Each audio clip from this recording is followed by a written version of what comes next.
We got Harry Potter getting down here getting up. Are you in the service? You got the haircut and the glasses like a sniper or some shit. Marine Corps? Oh, thank you for your service. Y'all clap it up for that. That's some new shit. We got other Marines in here? Yeah? The whole table? That don't count. I'm looking for active duty, like getting on a flight. No, I'm just playing. I'm with you. Somebody behind you too? Yeah, y'all got some tough in this city. And they don't look tough either. Don't look like I could probably whip shit out your ass, but they done taught you some shit. I'm like, whoa, let go. Like, he got it on him. I shoot, but I don't like shoot a lot, you know. This gotta go every day at 3. He ain't missed in 2 years. I'm like, hold still with your ass. I don't even know what them twisty things do on my gun. He know. He like, give me a -2. This shit crazy diverse. Look at all y'all. What are you guys? What is that little light right on you? Yeah, what are you? I'm Black and Mexican. Okay, so just everything. Just throw it all in there together. Just jump the fence and then steal the ain't this I'm sorry. I'm sorry. It was the first thing and I didn't even, that's hella racist for no reason, just 2 stereotypes. I'm better than that. You deserve better than that from me. That's up. Hop the fence and steal it, bro. It's both epic and ignorant. I'll do better. Yeah. God damn. So do you eat like pinto beans and rice?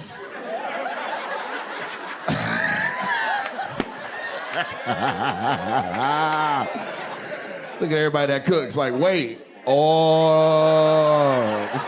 Yeah. Not red beans, pinto beans. Hell yeah. So what, is that your lady you're pointing at? That's your mama? Hey, baby, how you doing? Thank you for coming out to the show. I appreciate you. So your mom is a Mexican one? Hey, okay. ¿Cómo estás? What do you say? Okay, cool. Your mama kind of an asshole, bro. I don't know a lot of Spanish, but I know that when you say ¿Cómo estás? And they say how they doing, they supposed to go eat too, and then you get to say how you doing. I'm like, how you doing? She's like, I'm great. What about me, Mom? What the fuck about me? This is gonna be good. And how long y'all been together right here? I'll come back. No, that. You guys need to get your shit together. 3 months? 3 years. 3 years. Okay. And how long you been in the Marines? 9. You look, you older, young. You don't look as old as whatever. You got a baby face. In the light. I bet if you come out the light, I'll be like, God damn, sir. So is this love or like or? Love. It's love for sure? She was like, this is love. Right, mother? So you guys got on rings and shit? Y'all did it already? Oh, you not married yet? You just got divorced. Yeah.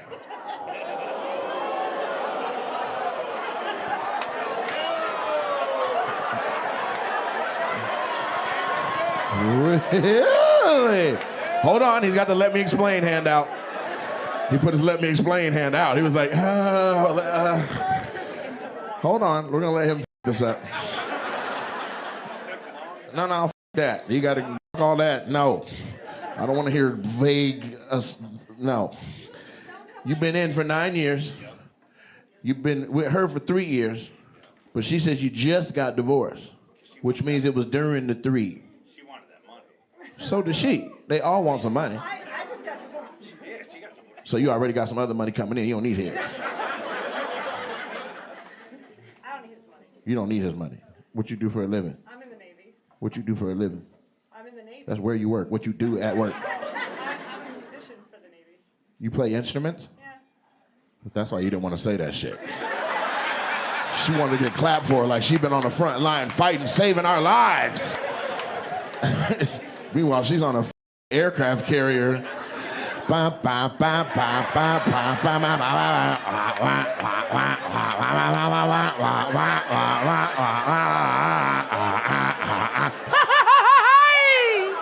That's for tu mamacita. What instrument do you play? Clarinet. The clarinet. So you're good with your mouth. He was like, oh shit, oh my God. She's incredible. She makes me cast a spell every time. Harry Potter face ass. So you've been cheating. 3 years with you. When you finished the divorce up? I finished 3 years ago. Okay, you did it. But okay, sir. I've been in this. You were in a separation the whole time? Was it signed, sealed, and delivered? So you have a signed separation, but not a divorce. Well, I just got the divorce. But you had to just let me go like on paper. I think you both cheated. You left your person to come together so you could play the music of his heart. That's what I'm gonna say. Okay? Don't nobody owe you shit. What if that's the part I wanted, Trenton? I know. Why y'all don't let me be that? Every time I Every so time- happy. I don't Every know if time I it's the nut up on this motherfucker, y'all be like, nah, cut all that. I don't know if it's the universe I don't know. The time thought before that last was when I was so- like, nigga, buy some merch because this shit is expensive. You guys are like, cut that. He sound like he begging. Nigga, it's real. I need people to come to these shows, support it, watch it, buy the stuff because we're trying to grow and build a thing. Don't just think like, oh, he got it and the tour is fine. Like, it is because we make it fine. You don't owe me shit. Don't nobody owe me to fill these seats. I don't take none of that for granted. So if I come in here like, yo, Bend, Oregon, the fuck? Come on. Let's not just look at, oh, he's been sold out. I don't need to get it. No, it's sold out because you're coming, not because everyone else is. This whole thing works when people tap in and get invested and they want to come. If they want to come see me, then they get to see you. Then you can build your shit. Then when you come back around, then they're like, oh, that was the guy that did it. Like, I'm trying to build something real and viable here. And so if I come on here and I get passionate about something, it is what it is. Also, if I'm out publicly and a nigga stand up on me, I can come on here with that same energy to be like, nigga, don't nobody owe you nothing. I'm already packaging it in a way where anyone can receive it. It's not me being like, let me tell you something. Like, I'm saying, comics, don't nobody owe you nothing. So now if you're a comic, you know that this could apply to you. Now, I'm taking a personal situation, a personal interaction I had with somebody who was out of fucking line, and I'm trying to make it a lesson that other people can apply it to. Change your mentality. If you think somebody is going to give you something because you're owed something, you're fucking wrong. Nobody owes you nothing. We live, we die, we pay taxes. Unless it's compensation for performing, you ain't owed shit. It's not an opportunity somebody owes you because you're the person from that town. Look at Lil Wayne trying to get on the Super Bowl. Nobody owe Lil Wayne shit. Just is he from New Orleans? And why him? How many artists are from New Orleans that would love to be on the Super Bowl? Why is everybody like Wayne? Why not Juvie? Why not just Manny Fresh? Why not just like, these are all New Orleans. As long as you shine a light on the motherfucker, then we should be good. But no, the whole culture goes up. Why not Lil Wayne? Well, it ain't up to Lil Wayne. It ain't up to the people decide and have chosen Kendrick. He's influenced culture for an entire year. And what he's done this year, the new music he's put out, is at the tip of people's tongues. The new music that Wayne has put out is not at the tip of people's tongues. Yes, he's a legend. Yes, he's obviously top 5. It's fucking obviously top 5. It's not even up for arguing. Is he top? Yes. Might be the number 1. And it's in his hometown. And I'm sure the conversation was being like this for the decision makers. They opted for Kendrick. We don't get to then turn around and be like, but because he's from there, nigga, they owe him. They don't owe him shit. Don't nobody owe you shit. If you're friends with a girl and a girl hits a lotto, she don't owe you shit. If you're friends with your homeboy and your homeboy gets an opportunity to be, if both of y'all play football every day and then this nigga gets drafted and you don't, he don't owe you shit. Don't nobody owe you shit. Now, if they give you something out of the kindness of their heart, don't look the gift horse in the mouth. If they provide an opportunity for you to give you a platform to succeed yourself, you don't then turn around and look at that and be like, well, nigga, you didn't just, it wasn't a handout though. Gimme got shot. And you almost fucked around. Listen, nobody owes you nothing. Gimme got shot. Don't be gimme. Don't be gimme. And don't think because a thing went a certain way that it didn't go that way because of who was around. Yeah. Don't think that because a thing went a certain way and there was no turbulence or friction or repercussions for your actions, there was no crash out, there was none of that. Don't think that that is because, like, you weren't just given the grace to do that because of who you are. That grace was afforded you because of the environment that we were in, the people that we were with. I'm not finna tear up another business owner's shit. I'm not finna tear up my frat brother's birthday party, but I'll be goddamn if another man gonna stand up over me and be raising his motherfucking voice about some shit that he wrong about in the first goddamn place. Don't nobody owe you nothing.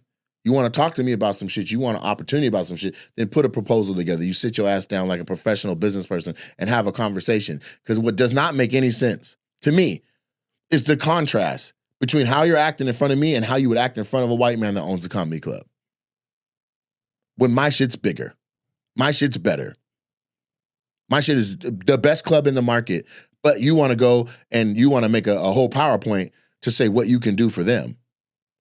And slide it across the table and give a presentation. And then if you gave me that, I would do this with it. And if you gave me that, I'll do this with it. And if I had a budget, I'd do this. But when it come to me, nigga, you owe me, nigga. No, I don't. I never worked for you. You never worked for me. In 20 years of doing comedy, I have paid you. I have put money into your family. I've paid every fucking body. So it's not just one person. Everybody that's done my shows gets paid. Like you host on the weekend, it's $50. You get $100 to feature. Headliners, we all negotiate. Everyone who's touched this stage, unless you're a guest spot, is getting paid.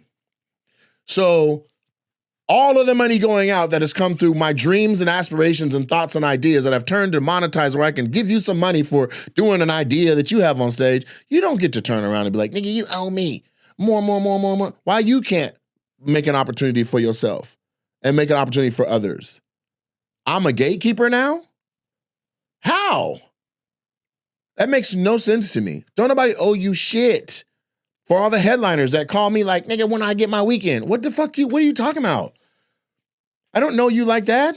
You don't know my mom and dad by first name. We don't go back. We aren't friends for a long ass time. You don't put asses in seats. You don't even market your shit. But because you've known of me or seen me around over the years in LA, hey nigga, when's my weekend? Give me a weekend. I want a weekend. Oh, and then there's the people that are even more tumultuous than that. Fuck that nigga. He ain't call me. Nigga open the club. He ain't call me. Hey man, what the fuck you talking about? Your phone works. I got a booking email that's wide open. I don't know your avails. Why you can't send an email and say, hey, this is when I can do it. This is when I'd like to do it. Or have your people call or have someone reach out or put some effort and emphasis in it. You sitting back looking at your phone waiting for it to ring like I don't got a fucking 75 things on my to-do list. And I have local acts telling me that I owe them or they're owed something. This shit is crazy to me.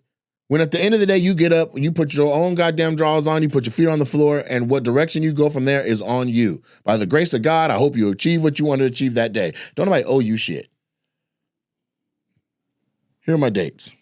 Atlantic City, New Jersey. Get your tickets September 27th, because then September 28th, I'm in Raleigh, North Carolina. Okay, Dubuque, Iowa, at the college there, October 1st. October 4th, Greensboro, North Carolina, October 5th. Norfolk, Virginia, October 6th. Richmond, Virginia. October 11th, Columbia, South Carolina. October 12th, Charleston, South Carolina. I think that's North Charleston in Charleston, South Carolina. October 19th, Austin, Texas. Listen, there's dates from November to December on here, and I need you guys to go ahead and hop on. Get you tickets, take a look. If you want to see more dates than the ones I just said, go to natejacksoncomedy.com. And I'm into people doing their own thing and all that. But if we go on a date and all that, and we're talking and communicating, I don't think you should show the type of inconsistency that represents. You fell off the map entirely. Nobody knows where you were. Ain't nobody got location services on. In my mind, and I could be wrong, but in my mind, my brain says, tell that other nigga I said hello. Tell him I said hi, because that's where your ass was. And I said, and if that's how you move, I'm cool. Literally. After one date, after one or two text messages, one being answered real fast, the other one being answered at very nonchalant, non-pattern making time, I was like, I'm cool. You are showing me that you are not ready to engage with the high value man that is ready to engage with you. So do your thing, then go hit me up. After I said do your thing, man, I had a stressful day. I'm sorry. Okay. Well, what was wrong? Oh, I'm just my finances aren't right. I'm trying to. Are you telling me this because you want me to be Captain Save You? Because I'm not. Instead of a $500 date, you should have got $40 worth of groceries, cooked dinner for me. Then you would have had leftovers for the next day. And at $40 worth of groceries, you probably could pull 2 meals out of that shopping cart. Then there's still another $450 that could go towards something that's on your ass. But you want to sit up in a $500 date acting like you got it. And then the next day, all your bills is kicking your ass. Now it's woe is me. Listen, that's not what we're doing. So I said, man, I already said, I was cool. What are we doing? Like, I don't have the capacity for new friends. I'm a 41-year-old touring fucking comedian doing a world tour. I got 2-3 days a week on the ground at my house, and the rest we're fucking going somewhere or coming from somewhere or like entertaining the world. We have a task that's been given to us by God to heal the world through laughter. And if you're not in my life to either further that mission or further some type of mission of the heart or of the dick, then I'm cool. I'm a grown ass. I am a member of Omega Sci-Fi. I got friends galore. I got friends and family. I don't need no new friend. It makes no sense for me to have a friend with a fat ass and pretty than the motherfucker walking around. That makes no sense. What are you doing? I'm just a friend. You thick as a motherfucker. You in the way. Because now when the right woman comes along, she sees you and she's like, oh, what is her capacity in your life? What's up with this fat ass that's everywhere? Who is that? Oh, that's just my friend. You ain't never fucked? No, I ain't never fucked. You never want to? I never want to. Like, no. Kick rocks. Go make room in your life for the right nigga to come along. Don't be meandering and hanging in and being an outlier in my situation. If you're not going to step all the way into the bubble and be into that space, I don't have another role for you to play. I really don't. So I said, kick rocks. Well, dang, the way you saying that, I'm never going to hit you again. I said, I've already told you that's what we was doing. If you want the last word, say that. But this is long since, when I said, hey, since you want to disappear for whole days, tell that nigga I said hi, I'm done here. That was me saying I'm done here. Do you need to try and write me and see that it's blocked? What you checking up on me for? I don't need to be checked on. The next time I cross your mind, you think good thoughts about me, send a prayer up to God, pray for my health or my well travels, and then go back to doing something else. But if you're not going to be the woman, then move out of the way so the woman can have that space. Fat ass, thick ass, beautiful, attractive ass, probably good pussy having ass friends? What are we doing? Yeah, I could fill my phone up with friends like that. Then I have a house party and the house is full of all of that. Now, like, damn, this nigga got a bitch. Do I? Because everybody here, you guys can have. Not one of these is mine. Not nobody, and I'm nobody's. It's 95 degrees. You know what I'm saying? What is that? Have we reached that part of the career? What part of the career? The no new friends. It's not even that. It's like, we're late now. Right now, we got to go to a baseball game at the Rainiers game to go see an outing, and we're trying to squeeze this in right now, and Trenton got somewhere else he could go be right now. It's daddy-daughter day. He needs to get up out of here. You got some shit. We got to pack. We got to go. When are we leaving tomorrow? Tomorrow night. We're out here tomorrow night. So even this is so now there's a girl, a woman who wants time, and they're always like, you're never too busy. You can send a message. You can do that. Can I? You don't know. Come around. So now I got friends that are looming and I'm making time for and all that shit. Or I got somebody serious that I'm actually building something with. I'm 41. What are we doing? If you're not the person, then move out of the way. You can go find someone else to waste your time. You're not offering pussy. There's nothing. The table is empty and you're sitting at it being like, I'm pretty. What do you mean? At the very least, nigga, can you rub a shoulder, bitch? I'm tired. Like, you know what I'm saying? If you're not like, well, look, I know you just traveled all day long and you probably don't have no hot meal at your house. I can hook that up. I'll stop at the grocery store. What time you get home? I'll cook up something. So when you get in, you can just unpack and then come down and eat a hot meal. Like, it don't even got to be pussy. But can it be something that adds and contributes to what's going on around here? Because I just want to be a friend is like, what are you talking about? All you're doing is trying to collect niggas. And I'm not a Pokemon to be collected, to be like, you know what I'm saying? This is what women do. They got a phone full of friends that they can call on for a thing. When you're young and you're out kicking it a lot, you want to have a friend at the climate pledge. You want to have a friend at the baseball stadium. You want to have a friend at the hottest club in town. You want to have a friend so that you can be like, oh, me and my girls are going. Let me call my boy. Blah blah blah. Now this nigga somebody that wanted to knock. He didn't went on a date with you, and he doesn't have the fucking mental resilience to be like, I'm not your friend, man. You want to come to the comedy club, you need to buy a ticket. You and all your little friends. Okay, so then what are we doing? We're dangling pussy treats in the air to see if it'll get us something?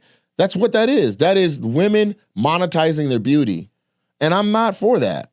Just be who you are. And if we're going to hang out, we're going to hang out. If we're not going to hang out, we're not going to hang out. But what I don't have time for is new friends. I have women in my life who I would much rather be spending my time with. My dad had a stroke. I'd rather be sitting with him, helping him read and learn how to talk again. The fuck am I sitting up with you if we're not building something that actually makes it worthwhile? It's a complete waste of time. Yeah. Not to mention you got the fattest ass I've seen in 5 months. Somebody's fucking. Fellas, somebody's fucking. If you didn't meet her at a goddamn nunnery, she's fucking. And if it ain't you, somebody else is knocking the sauce off of that thing. Matter of fact, it can be you and still be another person the way these women are moving. Hold up now. You're Tuesday. You're Tuesday. I just saw a post where a nigga was like, man, after going through my homegirl's phone, not even somebody I'm invested with, after going through my homegirl's phone, I realized that any girl that I talk to, I just need to be thankful for the fact that I talked to them because these bitches got options. Just that simple. You got 10 dudes after you, and them ain't even the one you want. The one you want is doing some whole other shit. Oh, goodness. If you break up with your active relationship, you could date for the next 2 months every night a different person who's been in your inbox since you've had a nigga. Like, it's just a fact. Somebody is fucking, bro. And if it's not you, then it's not you. Now, either do more so that you can be the one that is, and you take the number one spot, or let her go on about her business. But shame on the girl who already fucking somebody, you out in public and you pulling new numbers and shit. Why? Yeah, but here's the thing. Why are you making yourself available if you know damn well you got a whole ass raw? Just be like, I'm talking to someone. And let the nigga do the nigga thing. What are you doing? Don't go on the date. Hungry nigga? Does she know what the objective is when you go on the date? Because maybe you might be in a situation where you also are talking to multiple we not women. Kids. Everybody grown. Exactly. So why not? How old are you? Grown. What do you play or whatever you want to say? You got a Jerry curl, nigga. So how old are you? Let's stop playing ourselves. Like, we're grown. If I'm taking the time to go out and be and put time is the one thing we can't get back. Okay? It's also, oddly enough, the main thing women be wanting. Most women are like quality time. That's their number one thing they want for their goddamn love language. You want the one thing I can't get back? Let it be gift giving so I can buy you something while I'm out with another bitch. What do you mean? You want me to sit here? I can't work. If I touch my phone, it's not quality. And I just got to hold still and we watch fucking Bridgerton. Well, not all women. You know what I mean? That's not their main. Women want to know they can spend quality time with their man. I mean, yes, you should want to spend quality time with her. Okay, but the same couple, if the same people become couples and shit, they just in the house together. It's not quality time. He in the garage doing some shit, tinkering or on a game, whatever. She in the kitchen fucking around or whatever. And they just as in love. Yeah. Why, when we knew it's got to be all that? So I'm saying women want the most valuable thing that I could possibly give, right? And then they get it and then they write it off. Not a woman that's appreciative, no. Not a woman that understands, and maybe that's okay. So you want to talk about outliers? I'm talking about the majority of women. Mm-hmm. The majority of women are finding ways to write off the effort that a man is giving. A $500 date, and you're like, that is wild. This is crazy. Just saying. Where was this $500 spent? Someplace in Bellevue. I didn't know I was going there. I'm in this fucking place. We're in New Jersey. I thought I was just gonna get a bite to eat, and we just kept going up escalators. So why was she in the lead? Why didn't you? Because I was like, well, you live up in this area. Let's go get something to eat. It was just a meal. It was just hey, let's go get some food and get to know each other. What did y'all get? And then getting to this place, I realized like this is not just people getting to know it. This is a whole motherfucking date. Like the fact that it was a date hit me second escalator. I'm thinking we're just gonna go grab some Chipotle and look at each other and kind of get to know each other. Not a date. Nah, I'm wearing a fucking baseball jersey, and the higher we go, people got on tuxes and shit. This nigga's proposing to their bitch around us. I'm sitting in the sky, okay? I'm like, all right. At what? Why didn't you turn around? You're like, nah, Who does that? I'm not. I don't want to eat here. What do you mean? You can't say you don't have a choice. Like I don't. Without it Of course looking you have like a choice, but what do I look like being like, let's just come on, let's go back down. We done went too high. No.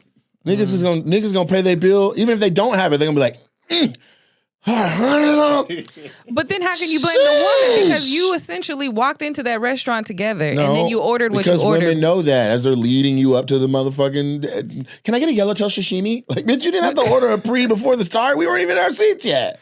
Ooh, sushi.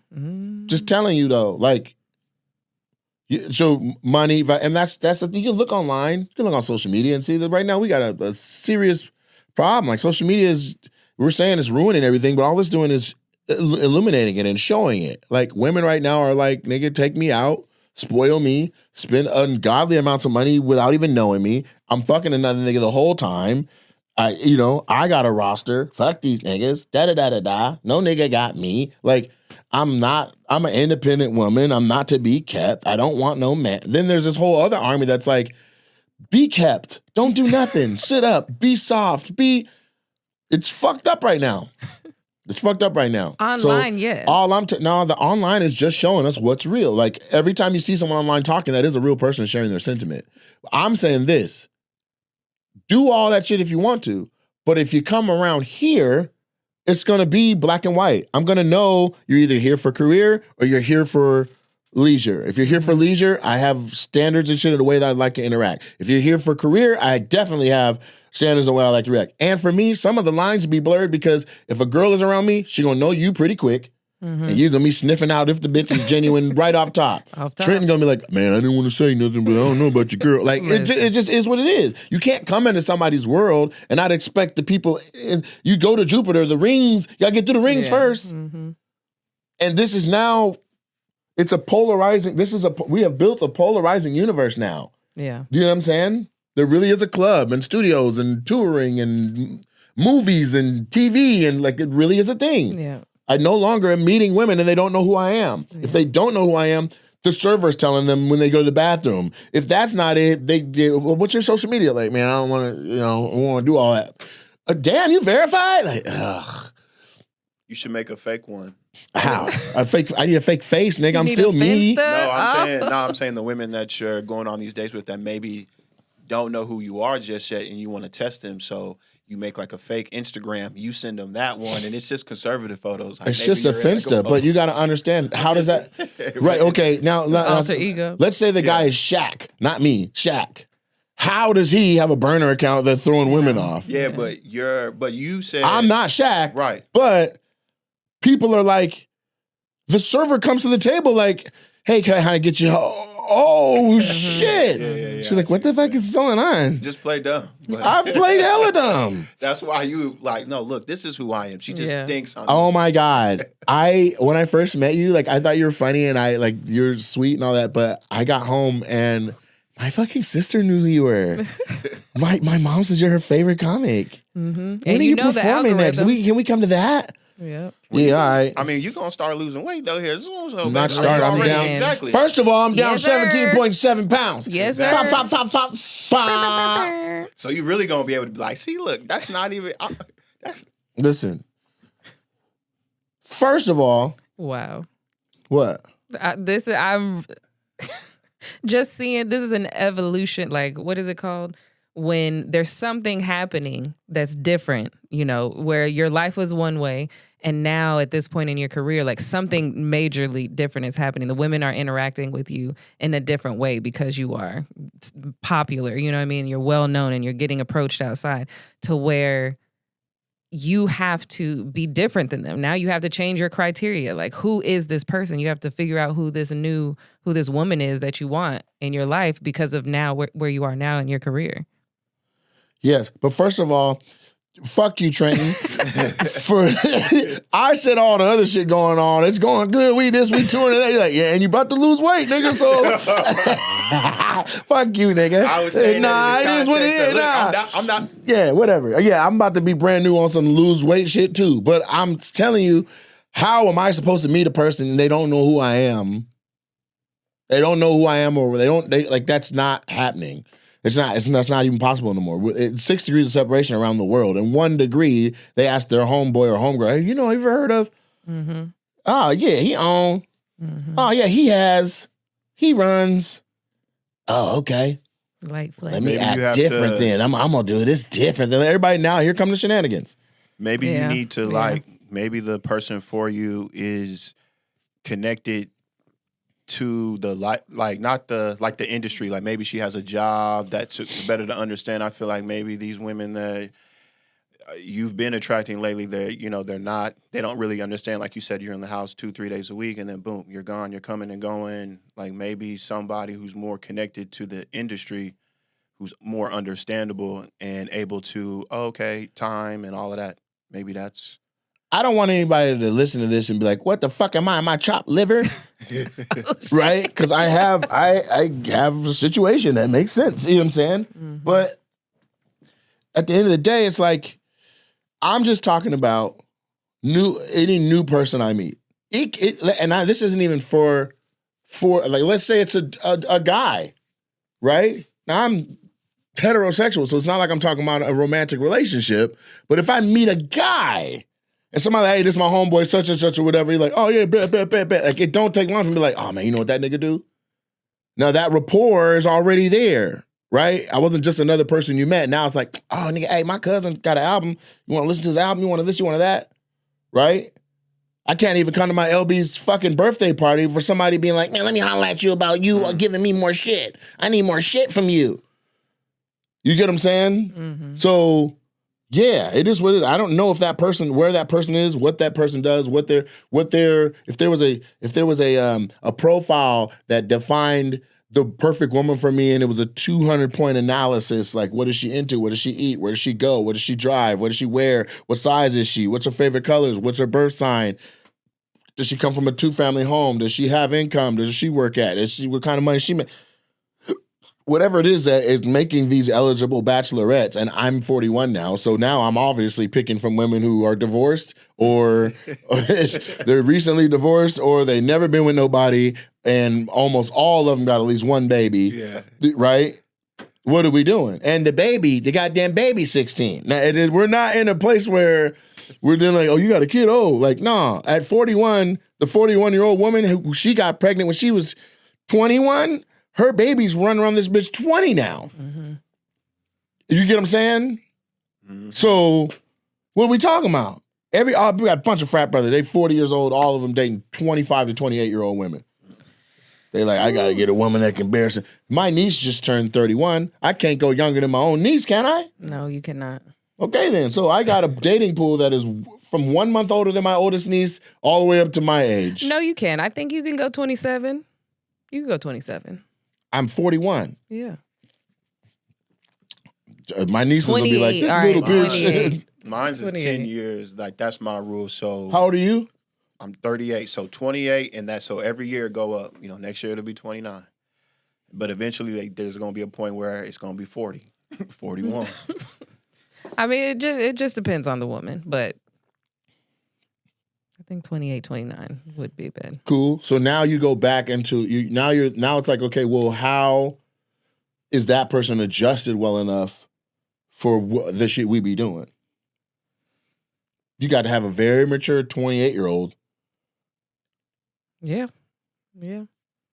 So I'm sure they exist, but and whether they do or don't, what I'm not going to do is meet somebody, attempt to get to know them some, delineate that this person is not going to have like a future, like a real future with me, and then still be giving them the most precious element that I have. Mm-hmm. If you're not gonna be her, then just be another person. Yeah. Just be another person. Yeah. You know what I'm saying? That's where I'm at. That one girl on what was it? Oh, on Sunday, who you were like, oh, go talk to Trenton over there. I'm like, oh God. I basically was like, oh, you're 23? You're too young. Mm-hmm. Oh, she was 23? Yeah. Oh, I didn't know that. I flat out told her, like, nah, I'll ruin your life. Oh, And goodness gracious. You told her that, what, on the phone? little message, just texting, yeah. I was like, nah, I'm too old for you. I'll ruin your life. I know every psychological, if I want, like, no, not interested. She was like, I can respect that. I was like, yeah. And she's too close to my daughter's age. She's, 4 or 5 years older than my daughter. This is weird. Yeah. I don't have kids, so I don't have that race the age of the kid thing. But I'm just thinking in a sense of my nieces. Mm-hmm. Which that's different too. Like, I don't give a shit if the girl I date is my niece's age. Like, they're old. You know what I'm saying? Yeah. Some people I know somebody whose nephew's older than him. Just because his mom kept having kids and his sister was having kids. So I'm not as moved by that. Yeah. My point is, it takes a certain type of person to even step into that space, to have that maturity, to have that level of something. Like, I was excited about the potential of this girl because she comes from having parents who were in the industry. She wasn't in the industry. I was like, so she would understand the road better. She would understand this better, that better. But, you know, it just is what it is. If you're not the person, then go head on. Yeah. Because we don't have room for the new. Where? When? How? Yeah. How? I mean, it's possible because if you haven't found her, it's not like the search is going to be over. So How? somebody might be new. How? I think Somebody always at my house. that's How? a fact. That is a fact. Okay, so I can't even get no goddamn pussy. But all you got to say is the kitchen's closed. All right, Yeah. everybody got to go. Everybody pussy don't need to hours. know they got to leave because I need to get some pussy. No, not like that. Like- but just, like, just hey, Nate time. I Right. need Nate time. That's right? all Like, it give me is. my house. Yeah, I get it, but everybody's why? What's going on? Yeah, yeah. You know what I'm saying? Everybody want to know what the fuck going on. Maybe you just gotta say from, nothing. From 8:30 p.m. to 7 a.m., 8 a.m. the next morning. No, and they have those schedules. And guess what? Be at 8:30. They turn it on a Netflix movie. I'm like, come Here we on, man, go. in my goddamn house. Now I'm wrong for being like, hey, man, come on. Yeah. Like, come on, man. Shit. That's why I be. Listen, that's Go. I just want to get in my own hot tub and just fucking Hey. play a phone game. I want to walk around my own house butt ass naked. Hey, Yeah. even Mark Yeah. used to kick people. You know what I mean? There was a time. It's Get time to go. stepping. Get to stepping. I'm gonna have to, but I need to randomly be doing it too because just for no reason. Because if right now every time is I might have, then because I'm saying people is in another circle being like he always be trying to have some company. He always be, and I don't need that. I don't need Yeah, he always, right. he never, he always. Nothing is concrete like that.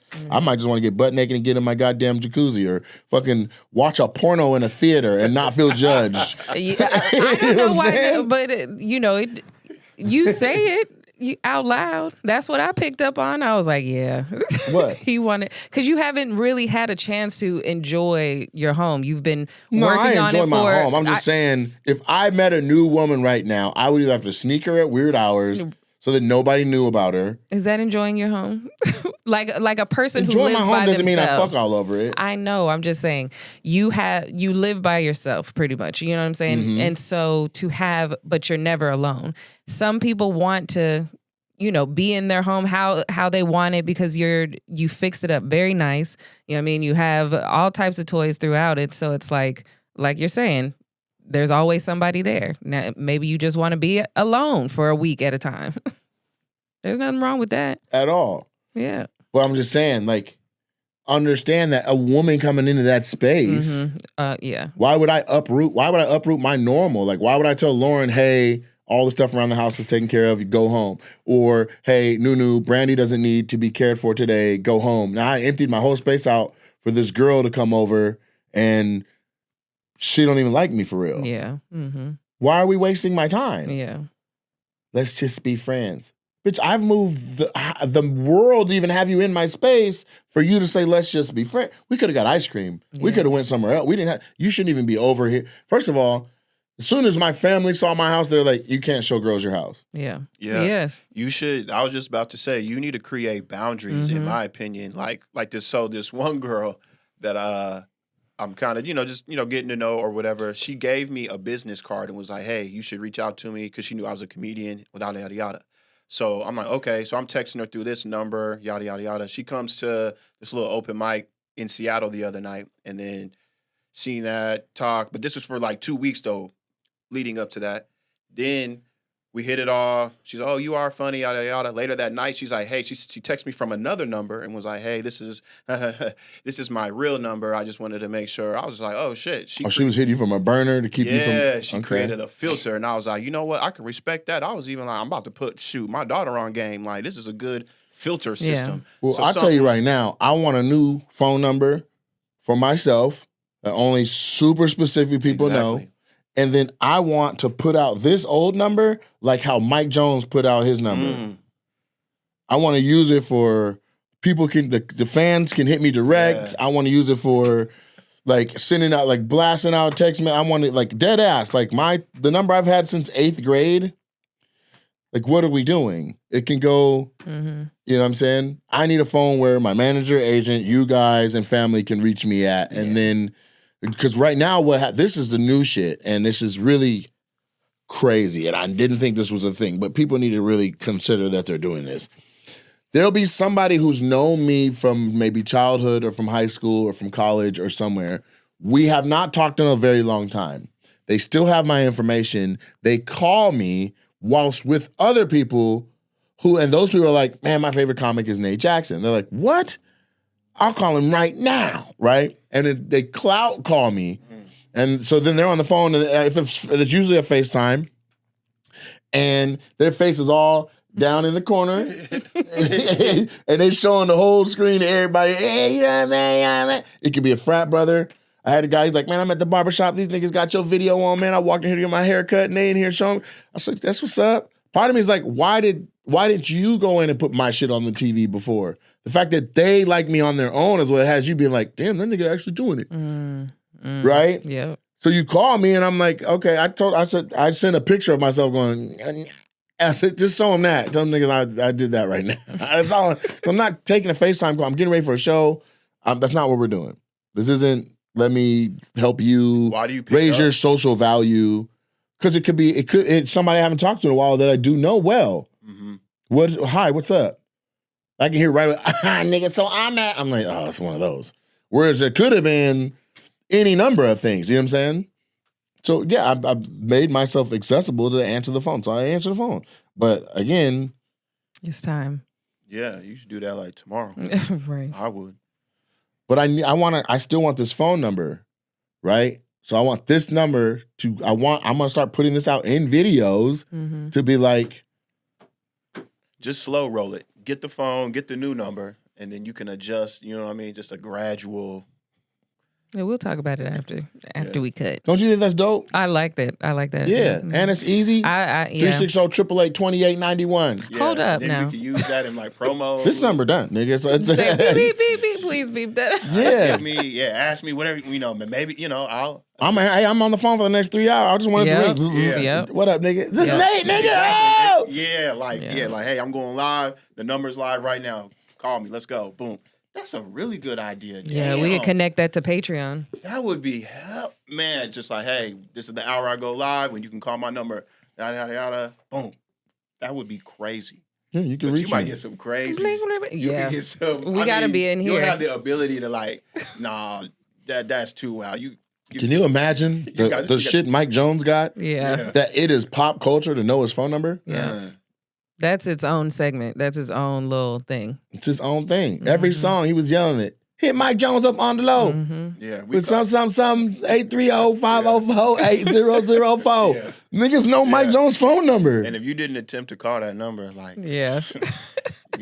If you got that number after he was done with it, you're like, God damn. No. Yeah. Like, you got to abandon that phone number. because people are probably calling it every single day. Dog, there's no way. Yeah. But I want to. Yeah, Good I idea. think that's a Yeah, good let's idea. do Be a that. new phone number and goddamn move on from that one. Because you should see it. I believe But that's you. the new thing. They call me on FaceTime and show me to other people and say, I know you. You have another phone number. What you mean? You have 2 phones. It needs to be, obviously that's not what that phone is for. That's a merch phone. But you can. Okay. Yeah, I need another phone number. I need a new phone number. Yeah. I added. Who are you with? Verizon. Oh, I was gonna say I'm with Bleep that T-Mobile, out. and they had a Bleep deal. that out. I'll be Yeah, I saw it. But Verizon always has add a line. Yeah, we'll yeah, hook you yeah. up. But my new phone is coming. So, and I'm not turning this one in as a what you call it. As, people send their old phone. I want to keep this phone because it's another camera. Yeah. You know what I'm saying? Yeah, we could do that. I'm just saying. I It's know what how I'm to do thinking it. about. That's been today's show. Thank you for watching Opinionated with your boy Nate Jackson, man. Y'all be blessed. Peace. Don't nobody owe you shit.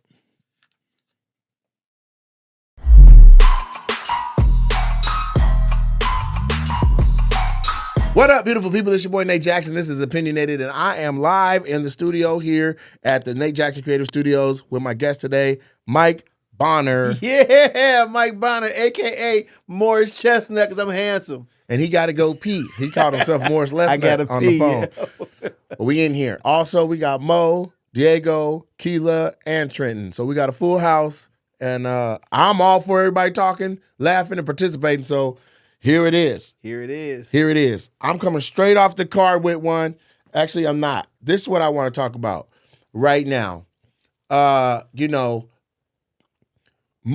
really got to appreciate when you do something for them. Right.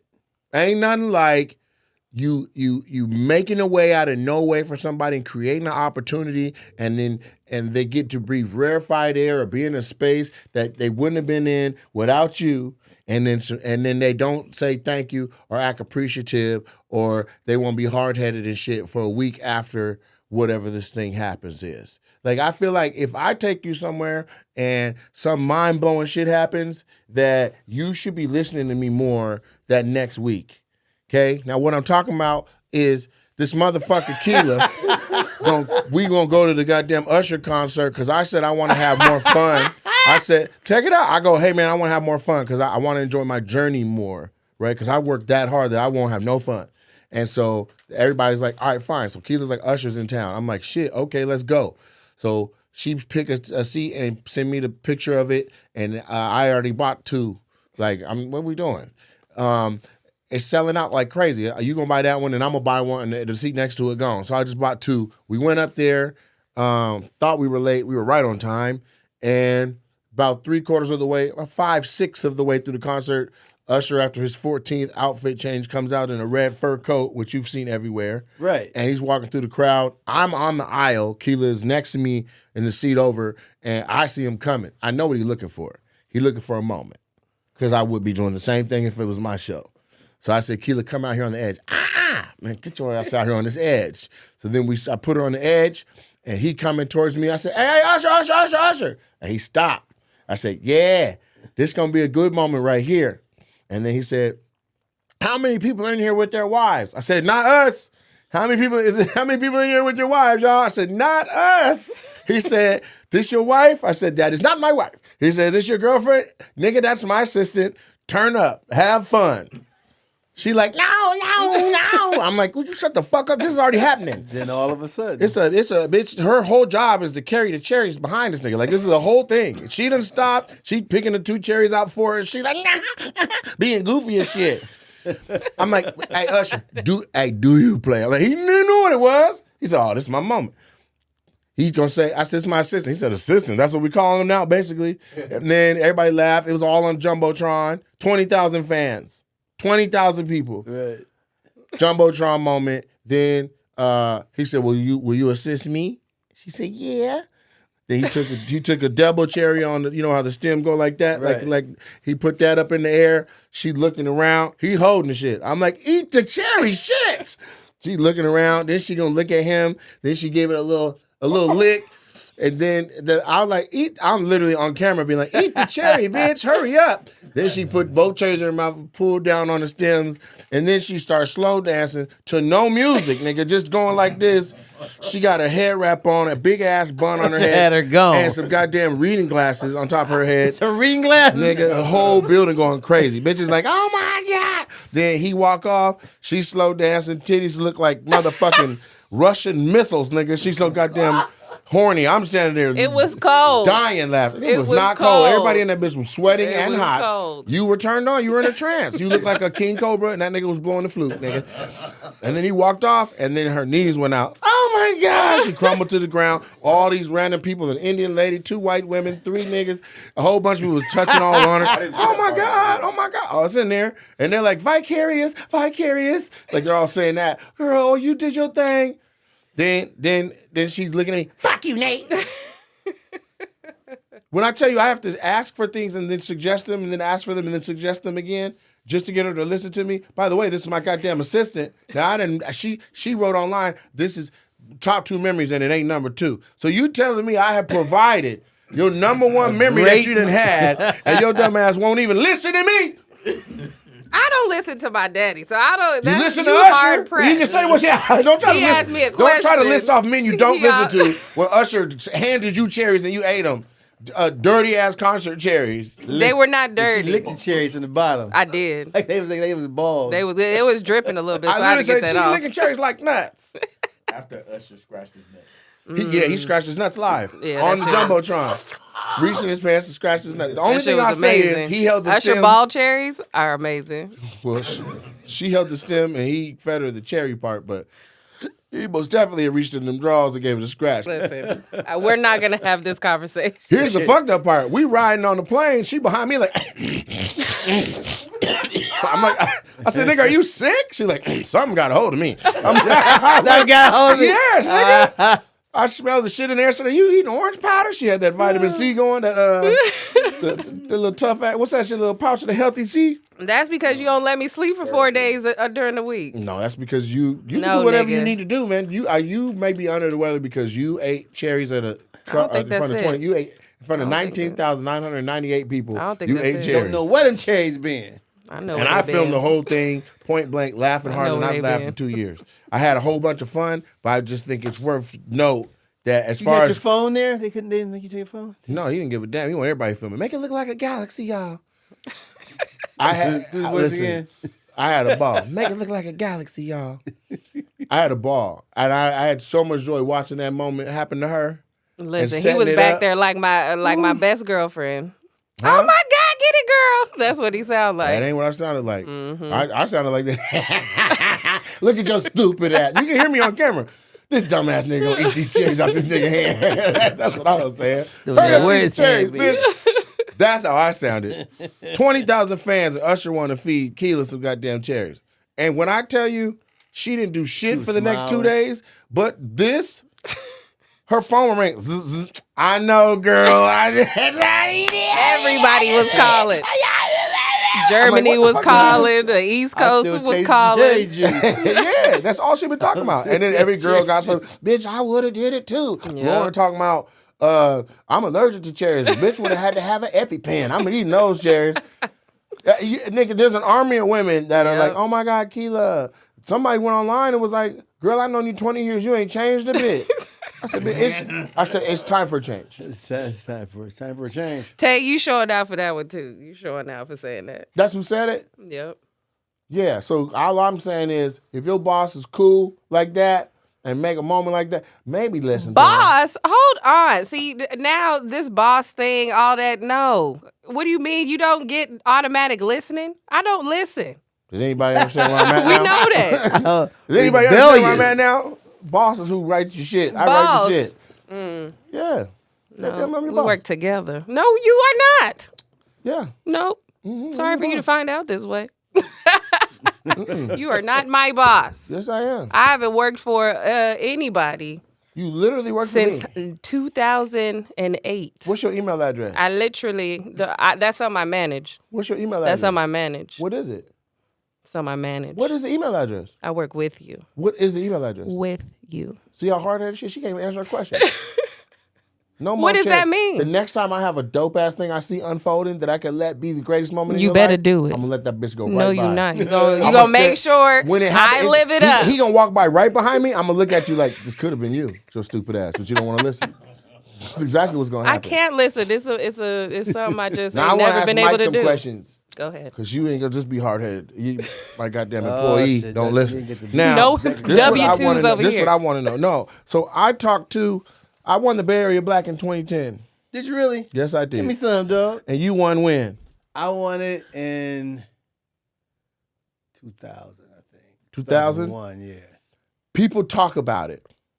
Really? Yes. Rodney Perry is my favorite OG love comic, Rodney my Perry. goddamn mentor in the world. And Love him. Rodney You in a told me- fraternity, dog? I'm a Q. A fraternity of Joke brothers Fight Joke? who won the Giggle Giggle? Bay Area. Yeah. Yeah, okay. Yeah, I'm a winner.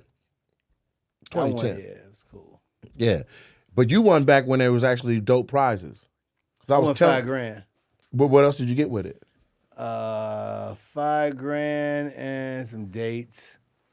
But what's important about me winning the Bay Area comedy competition is that I just had a bad car accident. I was in a coma 9 days No, I did not know that. before the competition. But And I'll just say, let me say this and then you give that backstory. But I was asking Rodney when he did it because I was like, Rodney was so goddamn funny. I'm like, I know you won the bet. When you did it, who was in? He was like, let me tell you my class. It was Tony Roberts. In his class? I'm just telling you what he said. Okay. You were there. The year you won, he was in it with you. No. I This beat is- Reddy. He didn't make it to the finals when I did. But he did it with you. He was in that year. He was there, yeah. He didn't make it to the finals, though. No, I'm not even talking about finalists. Yeah. I'm talking about when it's still 75 comics. Yeah. It was 100, He's- I think I did it. Okay. Well, he's just saying, he was like, let me tell you who was in like he said, let me tell you who was in it that year that was of note to him. He like Tony Roberts, Mike Bonner. He said a few other cats. And I was like, how bad did Tony Roberts beat everybody? And he was like, he didn't. I beat him. But But see, I know Roberts. We started out the same Rodney time. said, Yeah, we started. Rodney together pretty said, yeah, Tony funny than a motherfucker. Motor mouth, we get it. But if you would have seen Mike Bonner walk around backstage before them finals, you would have known it was a wrap. That nigga wasn't talking to nobody. He was focused. He was barely blinking. Now, having met you, I'm like, the nigga's autistic. But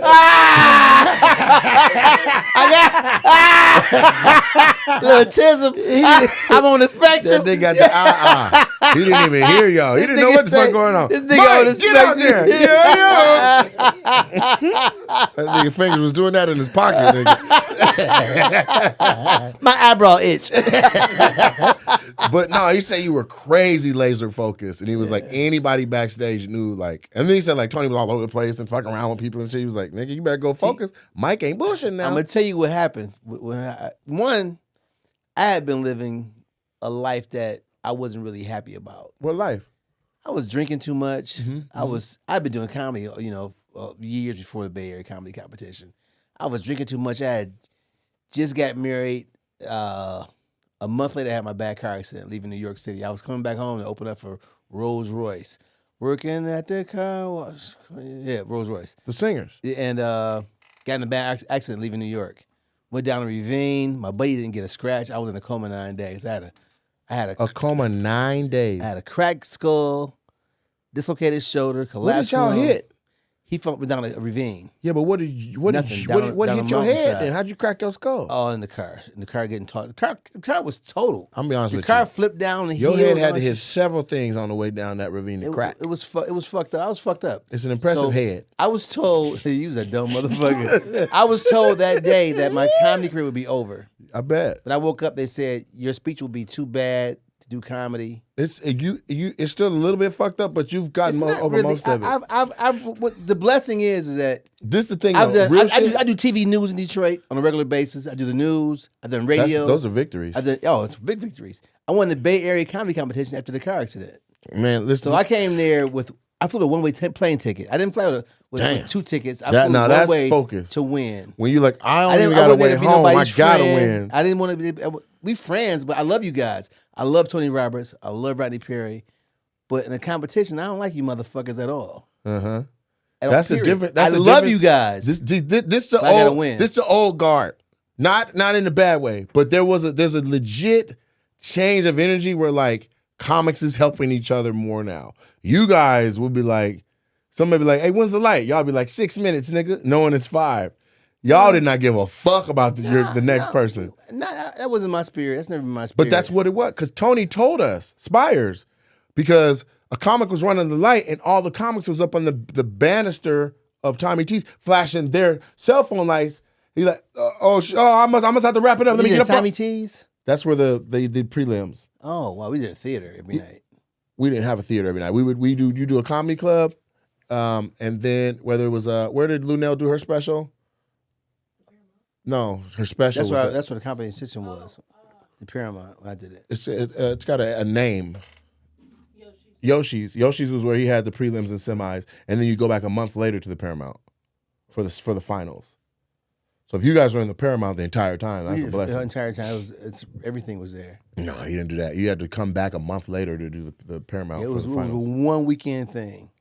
Yeah. Now prelims and semis are 1 weekend, and then a month later, the 9 to 10 of finalists come back, and I think it was some bad cats. Tony Roberts, Kenny Howe, Lavelle Crawford. Woo. It was heat. Yes. It was heat. And people was I'd be trying to tell people like how on fire that the festival was, because Trenton's a younger comic. It was to where if you missed a word or you set up something different than you normally do, It ate up. you're not advancing. One word, one line, because the next person ain't bullshit. Like, and it's the funniest people from every. I won every round when I did it. I didn't lose a round. Well, they didn't say first place. They just said in no particular order. Here's who advancing. When we got to the finals, that's when they said who the winners were. Yeah. But Roddy said, because now knowing who all the names he said was in, I was like, who won? And not as a knock to you, because I respect you. You're hilarious.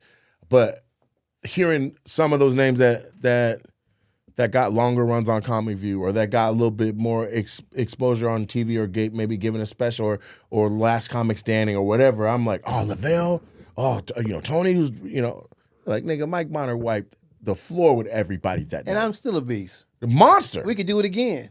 Today? And I don't give a fuck. I'm confident in my skill set. Yes. I ain't famous yet, but I know my skill set is dope still. Yes. I ain't famous. Some cats that probably make a lot more money than me. But I know in my heart of hearts, Yeah. I'm a very competitive motherfucker. Yeah. And in my skill set is still dope as shit. Dog, you're cold. I ain't finished yet. I kind of backed up. I didn't say you were cold. I said you are cold. No, what I did was I took a backseat to comedy for a minute to raise my kids. Did you? I went through a bad divorce, and I want to be a better father than my father was. Okay. So I'm back to Detroit to raise my kids. Now my kids are adults now. That's how I'm back here. I'm in right now in Tacoma. Yes, you are. My kids are college graduates in programs, and now I'm free to do my thing. Right. But my most important thing was to be a better father than my father was to me. Okay. And I achieved that goal. Now, the last year, I've been out doing comedy again, like going hard. And I'm about to go harder at this shit. Okay. So I've been picking your brain about shit because I'm going to start implementing a lot of shit you told me already today. Please do. Because it's my time. And I know my skill set is still dope. Yes. I just finished my first big film with, I played Clifton Powell's brother. Nice. We did Return of the Mac with DeAndre Nunn. I played Richard Pryor's old role in The Mac. Okay. And I'm just looking for big things to happen. I ain't finished yet. God is so good. 1, I'm sober 12 years. Huh. 2, I'm focused. I ain't the same guy who, the after party is when I leave. You sober 12 years. 12 years. That was years ago. The Bay Area was longer than that. Okay. When I went through that bad divorce, I started drinking again. Okay. Bay Area, I was sober. Yeah. I was so in church. I just got baptized. When the Bay Area came, Big Daddy Fitz, may he rest in peace. You know Big Daddy Fitz? No. Comedian passed away. Uh-uh. He told me, he said, man, you at the hospital now, you got to get back on the road and do this comedy shit. So we drove to Toronto from Detroit, 4-hour drive. Okay. Did Toronto. I was Comic of the Year, Toronto, Canada. Nice. And that's not easy. The Canada comics be my strong. man was there. What's his name? The Indian dude? Russell Peters. Russell Peters, he was there. Mhm. And I just was just focused. And my focus is that who I was then is becoming to be who I am now. None of you have seen Mike perform, huh? Man, you guys are missing out on a treat. Who I was then, I'm becoming that person again now because I'm back out here doing this shit again. Yeah. I feel like, did I miss out? No, I stay healthy. I'm in good shape. I'm an older cat. Oh, no. I got the same habits. Man, it's all good. It's a different industry now, though. I like the industry now, though. It's the same industry. It's literally the same promoter still run. Nichelle still runs this. That's bullshit. That's Robbie terrible, still too. runs that. D-Ray still has or Spike and them still got something. D-Ray still got something. Like, that hasn't changed. Jeru is still in the mix. Like, whoever ran whatever city, still running whatever city. Gary Abdo is still tapped in. And like, all that, people who had the station. But how they get famous now? How cats get famous now? And, which I get. Has changed. Which I get, like, because you can go around a gatekeeper or whatever. Right, but exactly. the fact I like is, there's nothing stopping you from getting the stage time to film yourself. Right. Like, everyone knows you're a beast. So they'd be like, man, give me a weekend. You know what I'm saying? I got the camera. Give me a weekend. I just set up my little camera and film myself and put the clips out. You know what I'm saying? But yeah, no, you've been a monster. I like what the guys have done. Some of the younger guys. Like I met DC Youngfly in Atlanta, and I was going through. I think I was coming through, and he showed me so much love and respect. I was like, Yeah, wow. OG. Yeah, and I respect it because I respect his game. I respect his drive. I respect the fact that they didn't have to go to the gatekeepers to get on. You know what I mean? Like, you cats didn't have to go to the gatekeepers, and like, you did because you're a true stand-up. You've been around for a long time. Oh no, I know every gatekeeper in my phone. But you know them. But they kept but me they out. I'm weren't- not in the gate with half of them still. And you know what? Now I'm like, you know but what? the beautiful thing is, It's my it gate. don't matter no more. Yeah. It don't matter no more. It does It's not like matter. independent films, independent shit is going on, and it's a different. When I started doing comedy, you wanted to be on Tonight Show, Yes. even get the Improv, Arsenio Hall show. You want to be on those shows. Yes. David Letterman. If you Now- killed on David Letterman, you're a household name the next Now, morning. who really cares or care? If your social media is cranking, who really cares about? If you got a dope ass podcast, them motherfuckers want you to be on their show. Right. But you can't name 5 comics that performed on Fallon or Kimmel this year. I can't. Unless you're already following them and you're like, oh, I'm proud of you for that opportunity that you got. Like, See, I it's did, not how it used to be, where you literally kill on Letterman. and you He goes, get on. I'll have you on the couch. Yeah, And then you might as well just get a pen ready because here come holding deals. right. Yeah, but not now. Now it's like, Todd Land did Letterman and got big money. see? He did the Montreal Comedy Festival and came back with a nice fat check. And they don't I did really the do Aspen holding deals Comedy no Festival. more. And I was on the best of Aspen Comedy Festival, and I can't think of this guy's name, but he's just did SNL last week. He played the role of Kamala Harris's running mate. Vance? Oh, Tim Wills? Tim Walsh. Tim Walsh. Tim Waltz is comic. I forget his name, but he was at the Aspen Comedy Festival. He was an average motherfucker to me, but now he's one of the biggest names in mainstream comedy. To me, he was an average motherfucker dude. He was nobody. I wonder who played Tim Walls on. Look that up. Tim Walls on Saturday Night Live. Wasn't no raving cat that everybody was going, this guy gonna be the next guy. Right. But when the powers that be say you the next guy, you the fucking next guy. But that was in 2000. Now, you could be the next guy based on your own business. Talking about Jim Gaffigan? Jim Gaffigan. You can be your own hot motherfucker based on your own business ideas. Yeah. It's a different day now. I love what's going on. I love the industry more now Yeah. than it was when I first started. I love it way more when I first started. It's not that there's more opportunity, but there's more opportunities that you're in control of. Exactly. Because we got the middleman isn't relevant like that. He not. This podcast is gonna go out and anyone in the world can listen to it. Right. Whereas before, to reach the world, you had to go to somebody that already had that distribution built in. Right. And so that leads to a few things. It leads to a lot of one of the main things that led to, in my opinion, was like there's a lot of bitter older guys because they didn't There's get, no room for that. but they never got that tap. So, and then they saw it passing by them and they're like, what in the fuck am I doing? And so I saw a lot of bitter, like, You know what, man? God rest his soul, David Arnold was, I used to tell him all the time, I'm like, man, you bitter OG. Let me tell you Because something. Dave would be like, they keep on giving out opportunities. What about I'm funny as a motherfucker? I had a show and da. Right. But then he got his phone. He started showing his family. That shit took off. And David he was already blowing up, but they had him poised and set to be the next. Like he had the number 1 Netflix special, number 1. It dropped right when COVID hit, and everybody was at home to watch it. And it was fantastic. Fat Ballerina. I liked it. And then came right back and then he had the second one. And he was headed out on his second tour, about to go into big ass theaters and arenas. And then I guess he had a heart attack. Yeah. But He's a good dude. I like Dave a lot. But there's comics like that, but they didn't pick up the phone, so they're still mad. They're still in the bitter mode. You know what I'm saying? My blessing is comparison was still all your joy. I never wanted to compare myself to nobody. Right. I stay in my own lane. I know where I am right now because of the things I did. Mm-hmm. I know I'm driving, the cars I'm driving, where I live, why I dress, why I love the way I love because of the things I did 20 years ago. Now it's time to change it up a little bit. Yeah, but you took a hiatus. Nah, I still worked. I worked in the I stayed in the Midwest. But you took a hiatus. I'm trying to be national. Yeah. Your priorities changed, which you put being a father first. I did. Right. Now the guys trying that to did save a raggedy ass, but see, the trying bitter to save cat, a raggedy ass marriage. I did. I was trying to save a marriage. I wanted to be a better father, a better husband. Right. My father was, but the marriage was not. She's not the right person to give that much to. But I the tried. point I'm making is you had compatriots that didn't take that hiatus. Right? They stayed trying to get the national level stuff, and it just kept passing. And I get that comparison is the thief of joy. Was them motherfuckers funny though? I hate to say it. There's people that were funny. funny. Were they John Blaze funny? There's people. There's only so many people that are going to be once in a lifetime, like change the game kind of funny, right? I'm one, and I'm starting to go ahead and embrace saying it because everybody around me is like, bah, baby goat, right? Ain't no baby. Listen, Usher. I'm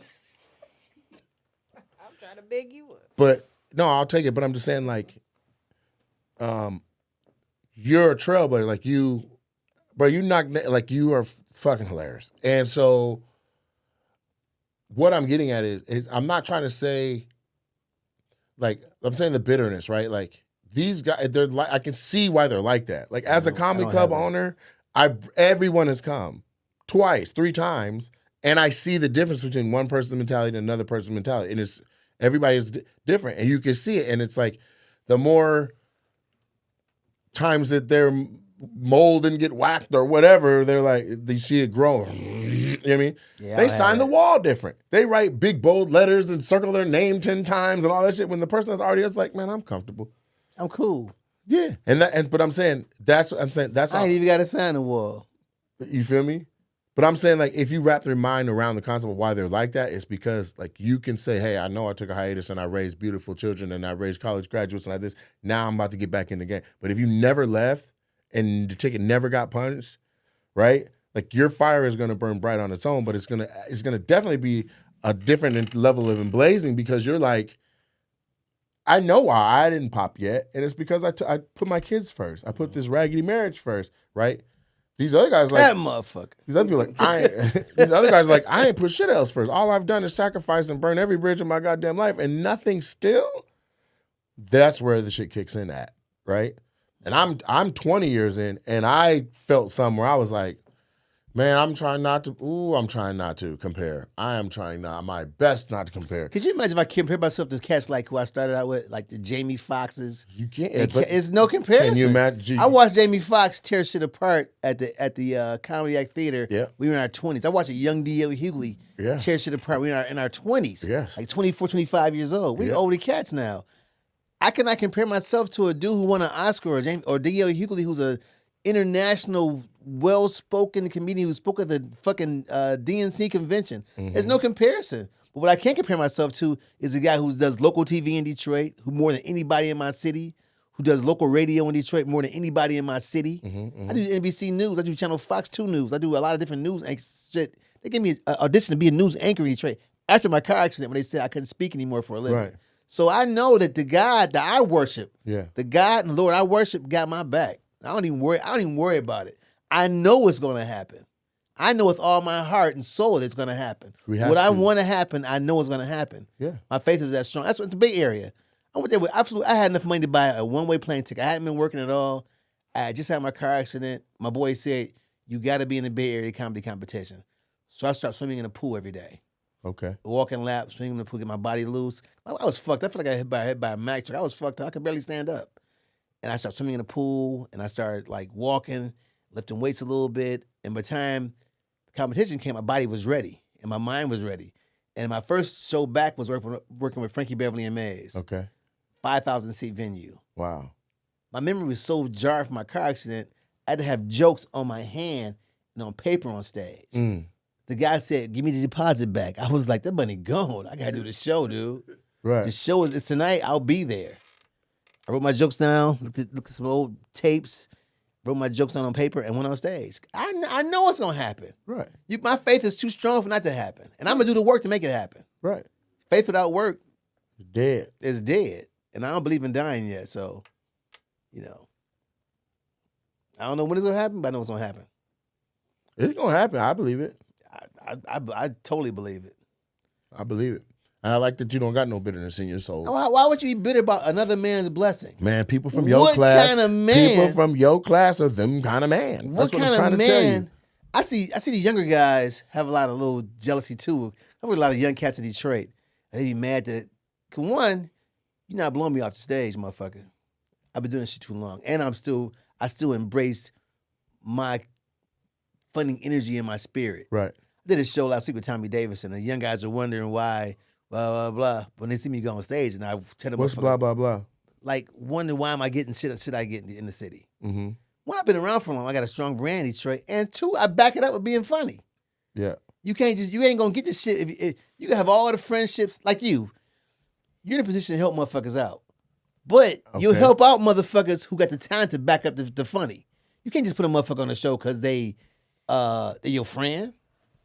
Right. But you can't put them on the show that your friend and they funny. Right.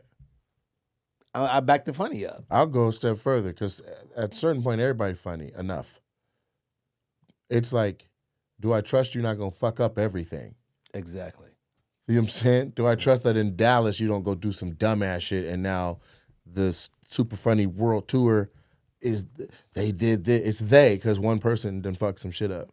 And I wouldn't feel like that if I didn't already watch a tour I built with my bare hands get torn down by a person that wasn't me.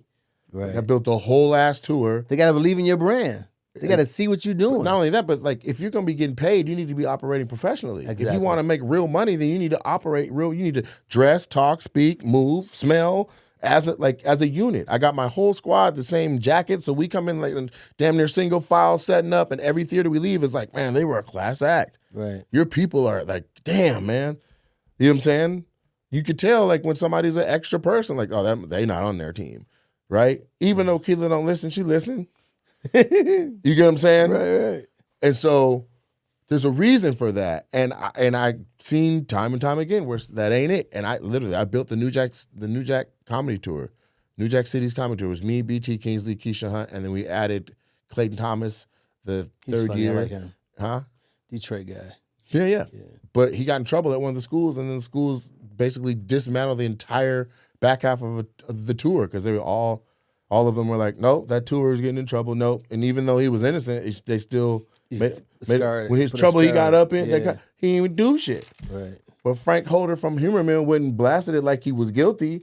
And so then all the school, we had I had 11 schools booked. I had put 6 on our calendar on our website. So the news was calling down the list that, hey, for your activity board, we just want to know, are you guys having the New Jack Cities tour?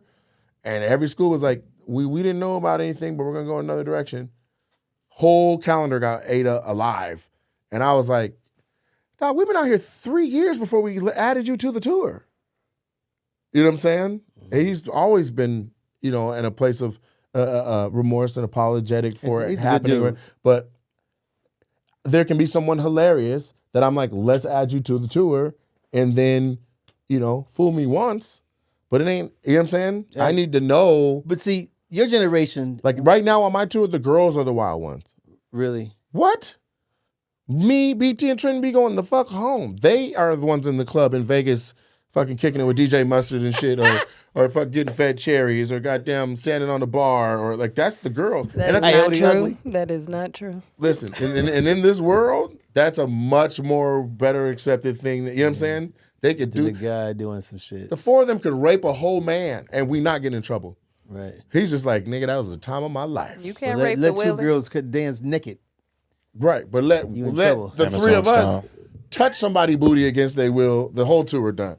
But if Keela, Kanisha, Kiki, and Surah go and just strap some nigga to a tree and them chop him up till he is empty. He can be like, they just kept sucking my dick against my will. Like, what? Men would hear that and be like, yeah, damn, where's that tour going next? All the black girl names. That's all. Who would only? No, Surah didn't sound black to you, did it? Surah? She's Asian in the motherfucker. Okay. Yeah, but I'm just saying, like, and it's just, but if I say the wrong thing, or if meet and greet somebody's hugging me too much and the husband is uncomfortable, or anything, I'm like, it's a fine line, man. It ain't a fine line for them. It's a fine line for us, me. Yeah. You know what I'm saying? For men, I say all that to say, like, if I'm thinking about someone being around the tour and to the tour, like, what they do on stage, off stage, all that shit matters. You've always carried yourself professionally, and that's a big fucking deal. Yeah. How many people from your class have multiple vices? Not one, not two. Yeah. They hard drugs, I've been around motherfuckers, hard alcohol, and they hard on women. All three. Yeah. All three, and they still touch some stardom. I was in the car one time with a cat, and this motherfucker famous. He said, "Man, I'm about to smoke." I was like, "Some weed, okay?" He said, "No, some crack." I was like, "Let me out. Let me out now." I can't get down like that. He famous. He motherfucker famous. Right now. Right now. He said, "I'm about to smoke some crack." I was like, "I'm at the hotel." Is this person like a known crackhead? Or is it still like a secret? It's his private business? I don't even know if it's known. I just know that what I know. Right. And that blew me away. But I've seen cats do hard. I came up with Tim Allen and cats like that in Detroit. So I've seen a lot of shit when I was a young dude in my They say he used to go pretty hard. Formative years. Yeah, when I was in my 20s, I used to open up for him. He come pick me up and give me rides to shows. That was my big brother this day. I just saw him at the Fox Theater in Detroit. I went to go see him. Oh, he's like, Mike. We still like that. Still like so he's not racist? No. Man, he got his some best friend's a black comedian. He has to clean that up. Lowell Sanders is his best friend. Listen. Lowell Sanders is a comedian who plays a Laugh Factory and all those clubs. Lives in L.A. Got a dope ass. Tim Allen has got to clean that up. No, the streets are talking, and they say he's a raging racist. No. Also, Kevin, what's King of Queens? James. Kevin James. They say him too. Tim Allen I lived on Linwood and Puritan in Detroit. Mm-hmm. I would call Tim and be like, "Tim, we're playing Holly, Michigan. Holly, Michigan is a little rural-ass town about an hour outside of Detroit, about 15 minutes from Flint, Michigan. Tim, I'm on the show with you, dude. Can you come pick me up? Fuck, Bronner. Where you live? I live on Linwood and Puritan. Fuck, Bronner. Shit, I'll be there at 7:15. Wow. He pull up in his Mustang. I come out the house. We go do this show. Tim is like my big brother, man. I love Tim Allen. And I know he's not a racist. Now, I think when that whole thing with your boy who ran for president, Trump ran for president, I think he supported him based on his tax situation. I don't think it was his social shit, because he hangs out with his best friend, comedian. Well, I don't think that just because you support Trump, it makes you racist. I don't think so either. But I do think if you're racist, you support Trump. That's very true. That's two different things. You know what I'm saying? Yeah. Supporting Trump doesn't make you racist. So there's people that aren't racist that support Trump. But every racist I've ever encountered is like, Trump. Yeah, I did a show at a golf course, little upscale golf course in Ohio. And I'm like 25 minutes into my set. Yeah. This lady yells out, "I'm voting for Donald Trump." Out of nowhere. I'm like, where'd that come from? What the fuck? She got the what she got? What she got? All what? That tism. That tism. I had a guy in the front row 2 nights ago. His shirt said "fuck Trump." And he wore that like that. I'm going to engage with them and read the shirt and all that. I'm like, man, we here to laugh, bro. We here to laugh, dude. We here to laugh. We can get in politics. You go turn on some politics shit. Right. Or I'm going to do a whole set on politics. Right. But if I'm going to do what I'm doing, I'm good. I'm not going to take that. I'm not taking that meander into everybody's political beliefs. Exactly. You know what I'm saying? Yeah, Why would I go into something that it has a split? You know what I like about you guys, man? A lot of you guys, your generation of comedians, your business acumen. A lot of cats don't understand this shit is show business. Your business acumen is real dope. Damon Williams' business acumen is real dope in Chicago. So if you got to my man Jamie Roberts in New York got great business acumen. A lot of cats don't understand the business side. I don't think that's a class thing. I think it's person by person because you just named people that are three different generations. Yeah, of comedy, especially Damon. Damon's my OG. I've never met Mr. Roberts that you just said, but Jamie's a good guy. never met him. But Yeah, he owns a Harlem Comedy Club. okay, Great young guy. what is he black? He black. He's the owner of the Harlem Comedy Club. Yeah. Okay, so then there's 3 black-owned clubs in the country. 4. Mine, Stroh's in San Francisco, Stroy Moyd in San Who's that? Francisco. He just opened it. Then this one you're talking about, and then there's one in Arkansas. Troy Moy. Stroy Moyd. And who was Arkansas? Nate, he's a Q too. Nate, Nate Jack? No, that's Nate me. Jack. Nate, what's the guy's name? I can't remember Did his he last manage name. Kevin Hart for a minute? No, that's Nate Smith, not Nate him. Smith, yeah. This is a different Nate. And he's I get you and Nate Jack Smith confused sometimes. people confuse me and Nate Robinson all the time. Okay. The Hooper, like people will be like, Nate Robinson? I'm Jackson. You know what I'm saying? But those are the 4 that I know of because Prescott's clubs aren't no more. And He wouldn't then book me. N's club isn't no longer. He wouldn't book me at all. Why wouldn't Prescott book you? Because I had a date there and I was going through that bad relationship shit and I canceled trying to figure some shit out in my personal life the day before. Oh, yeah, that'll do it. And he never would book me again. I went and did a guest spot there just to make amends and show him some love. I was on a layover and I changed my flight and went to just say hello and see him do a guest spot.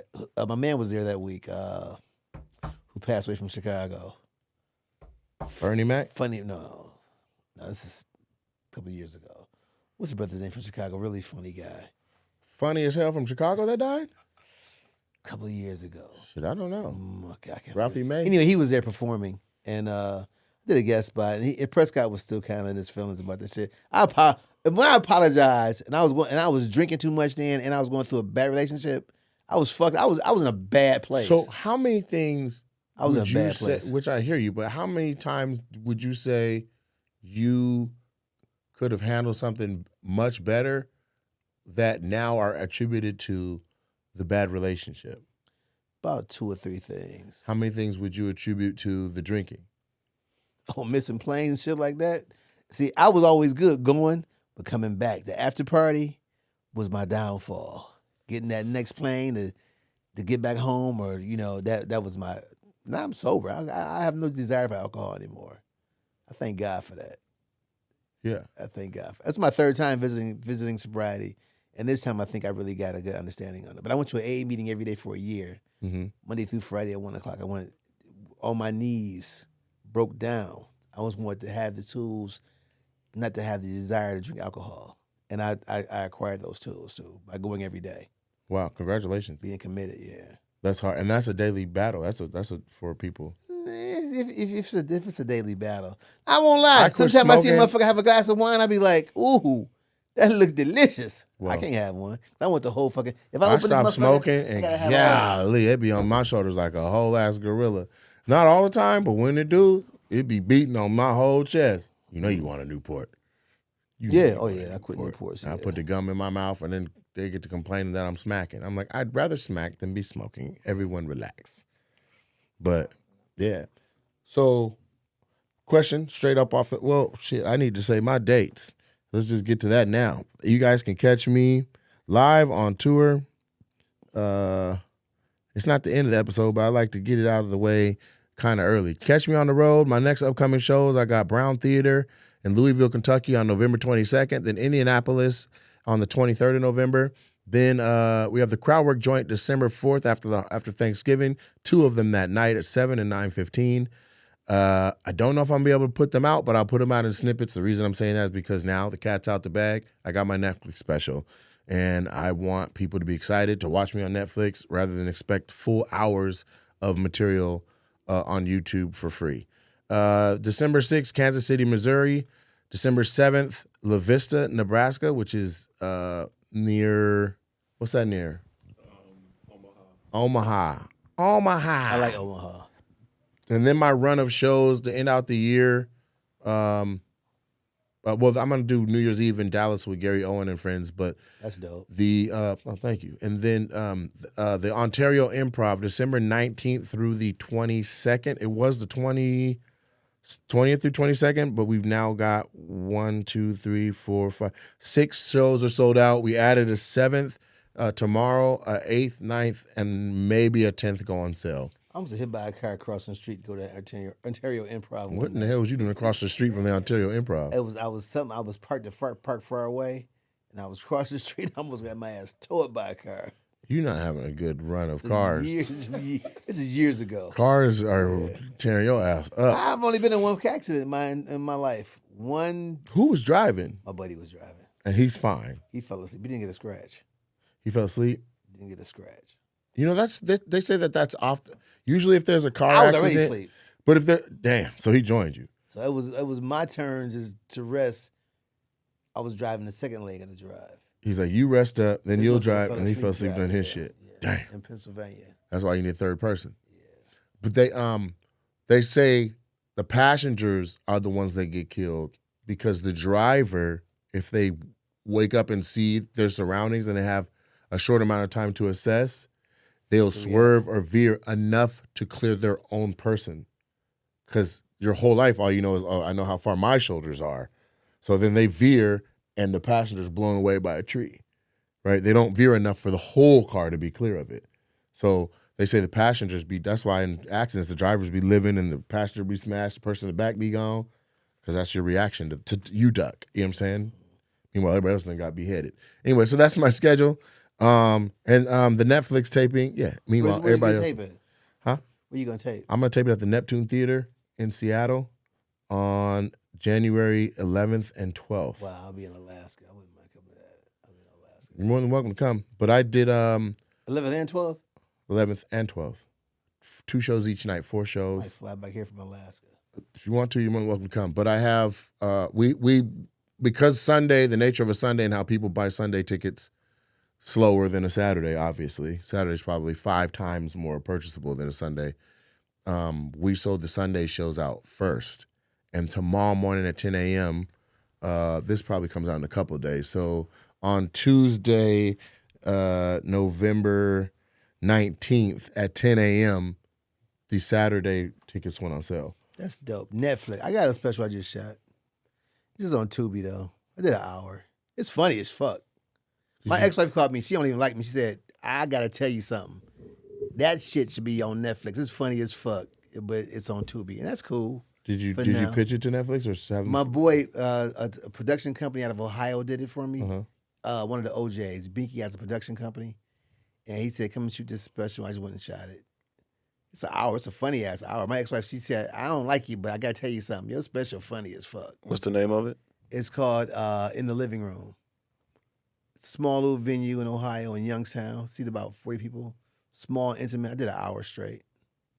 That's dope. It was dope. I watched it. I hate watching myself on TV. And it still did good to you. I enjoyed it. I'm going to watch it. On Tubi, though. On Tubi, yep. It's called In the Living Room. You guys watch that on Tubi, In the Living Room. Mike Bonner, In the Living Room, his special. Check that out. There you go. I want them to come watch that. Now I'm going to ask you a question. Would you rather get a shoulder massage or a foot massage? Oh, man, I just had a pedicure, dog. Let me tell you something. This lady had my feet feeling so good. Give me the foot massage, bro. You want the foot massage? She hooked me up. This lady, she scrubbed so much skin off my feet, she made a baby. It was just, she made a feet snowman. It feels so good. Something said I'm gonna, because I still work out and stuff, and I can be hard on myself sometime in the gym, and I went and got a pedicure after I worked out one day. That shit feels amazing. Right. Every man should get a pedicure. You got a pedicure, dog? Go get a pedicure, dog. Where they sand you and scrub your feet and rub your dog. You have a pedicure? Yeah. Is it amazing?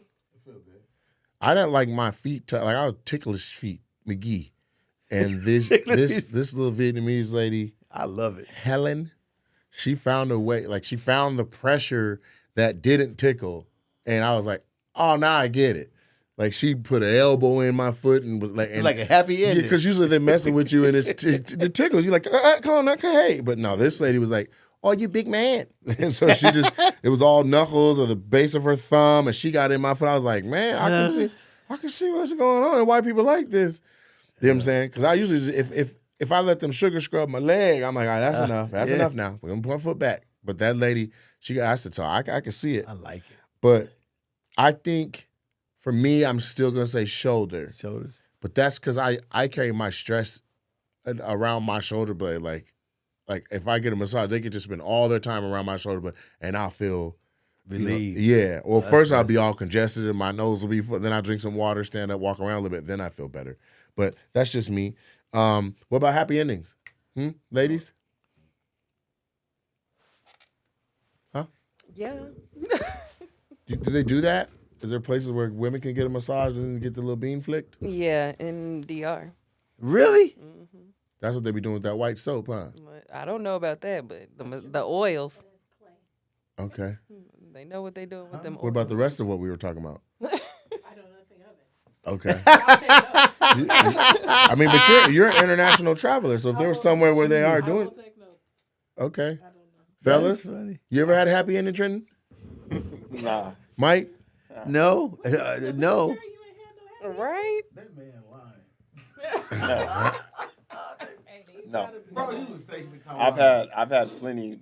I've had plenty of. I was in Okinawa. It'd be more. It would happen more overseas than in Colorado. Really? But I'm a good looking dude, and Japanese girls, everything. Nah, no need. How many duty stations were you at? about 15. Dang, you figured out how to get jacked off in 15 countries?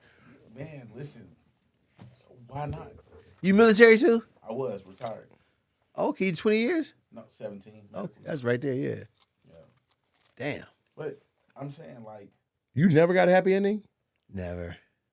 It's something I want to do. I know it's something I want to do. I also want to buy some pussy one day.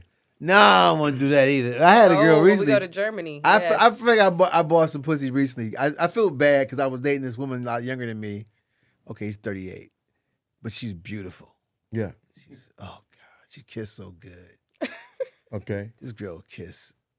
Her kiss was, and her lips, she's so pretty. So you just put $500 out. No, I didn't. So we were dating like, it was like the romance. Like, I'm a jazz dude. I like to dress up, go to jazz, my shit. Okay. Get my shit on and take my girls dressed up. We go to the jazz spot, eat some good food, and the fucking ambiance is dope. I'm that type of dude.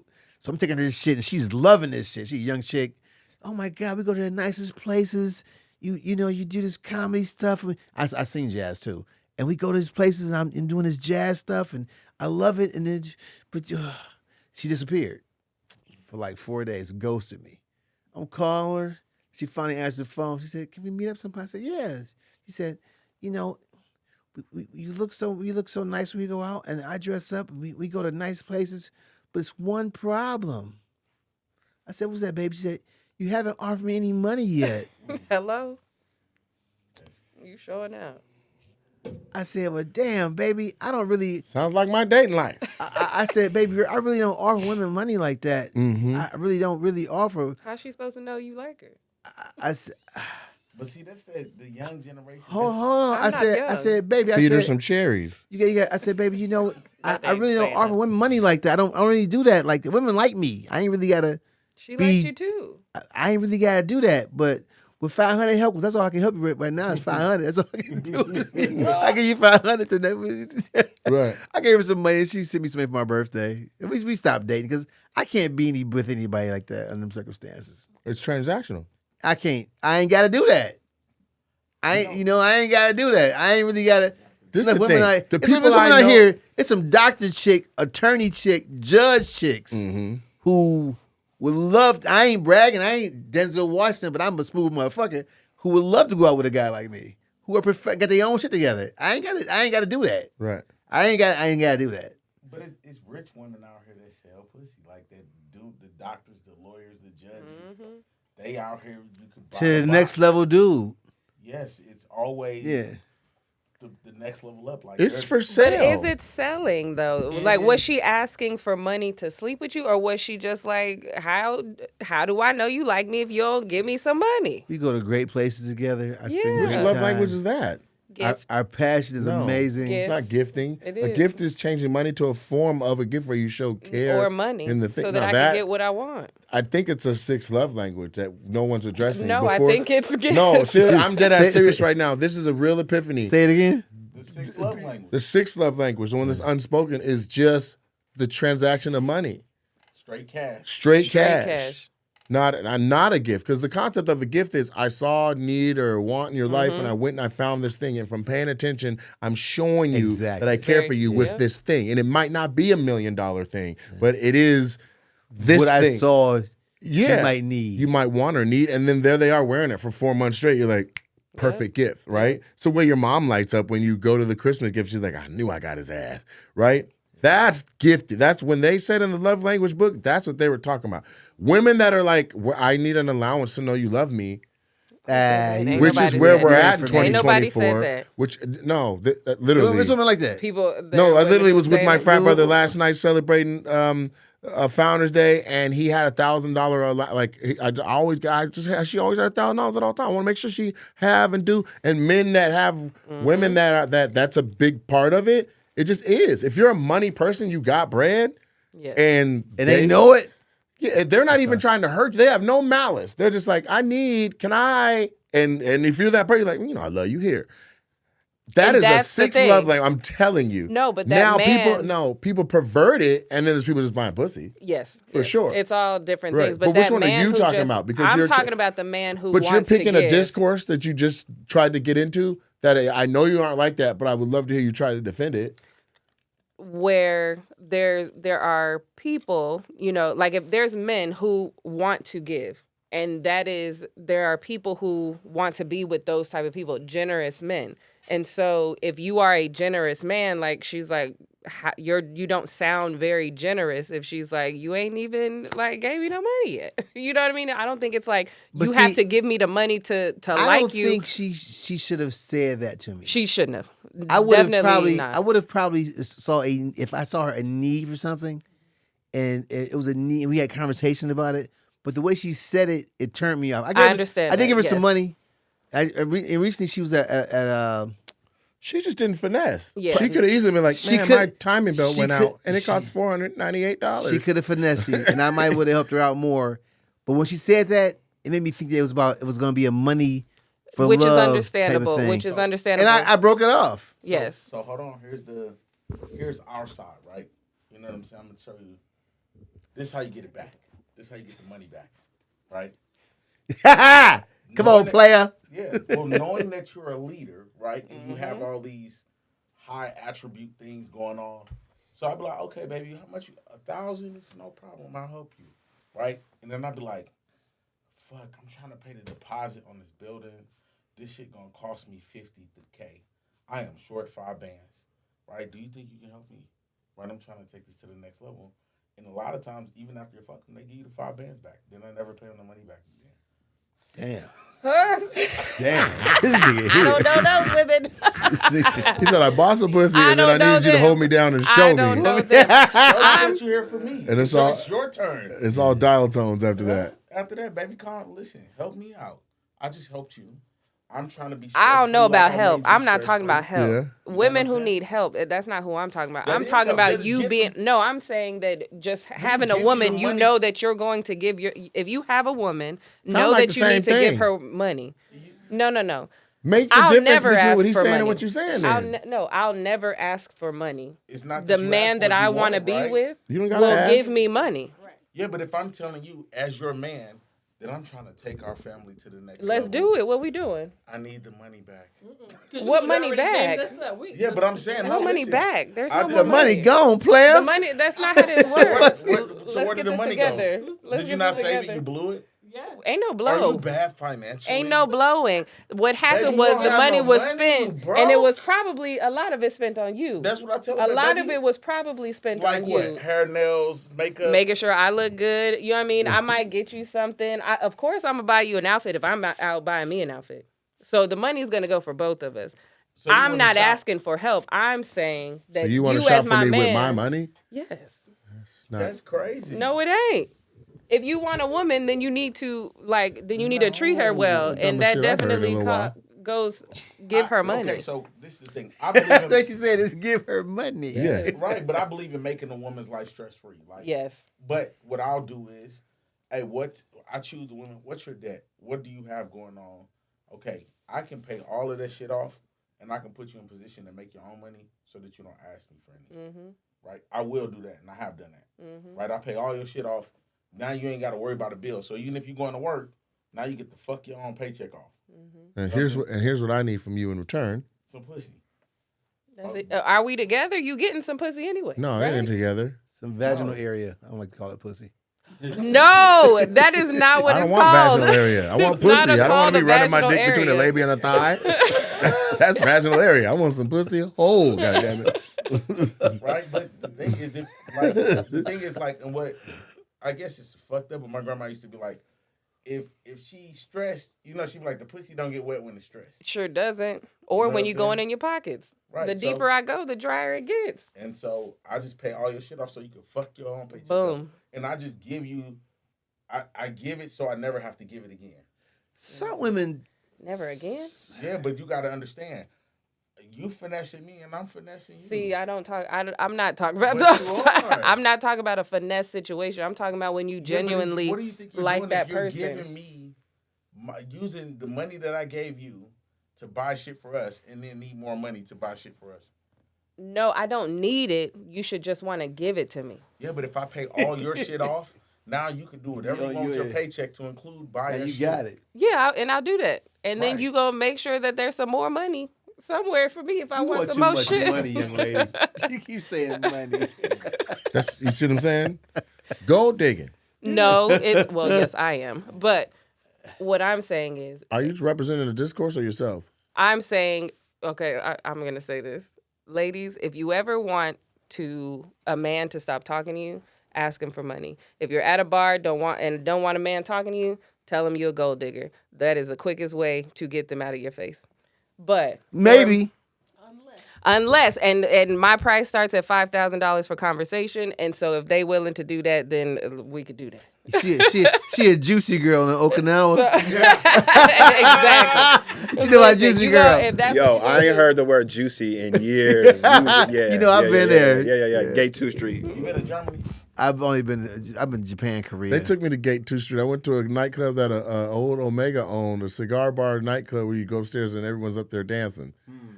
in Okinawa. Yeah, it was like 4 years after Soulja Boy song came out, and they were like brand new music from the States, and they played Soulja Boy. Yes, and they were all doing the dance. I was like, this shit old as hell. It was probably, I wouldn't say 4 years, but probably like legit 11 months after it had already been like they're a definitely sensation in the States. You like Germany? Yeah, Germany was wild. I didn't been Germany Amsterdam. We're gonna go, so I'm gonna do the international leg of my tour. I'm excited about it. But yeah, Germany was off the chain. Diego ran Germany. She ran K-Town, but Diego had me come to Germany to perform, and I got there.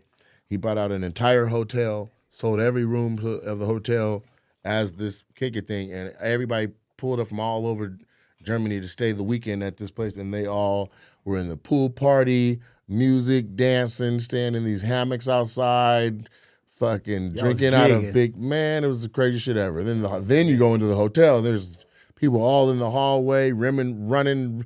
I think they had a bikini foot race. Which of the naked bitches is faster? They just took a whole That sound like hallway. some Germany shit. Everybody had to stand on the side while there's titties and ass bouncing to see who was faster. Girls running in the hallway. It was insane.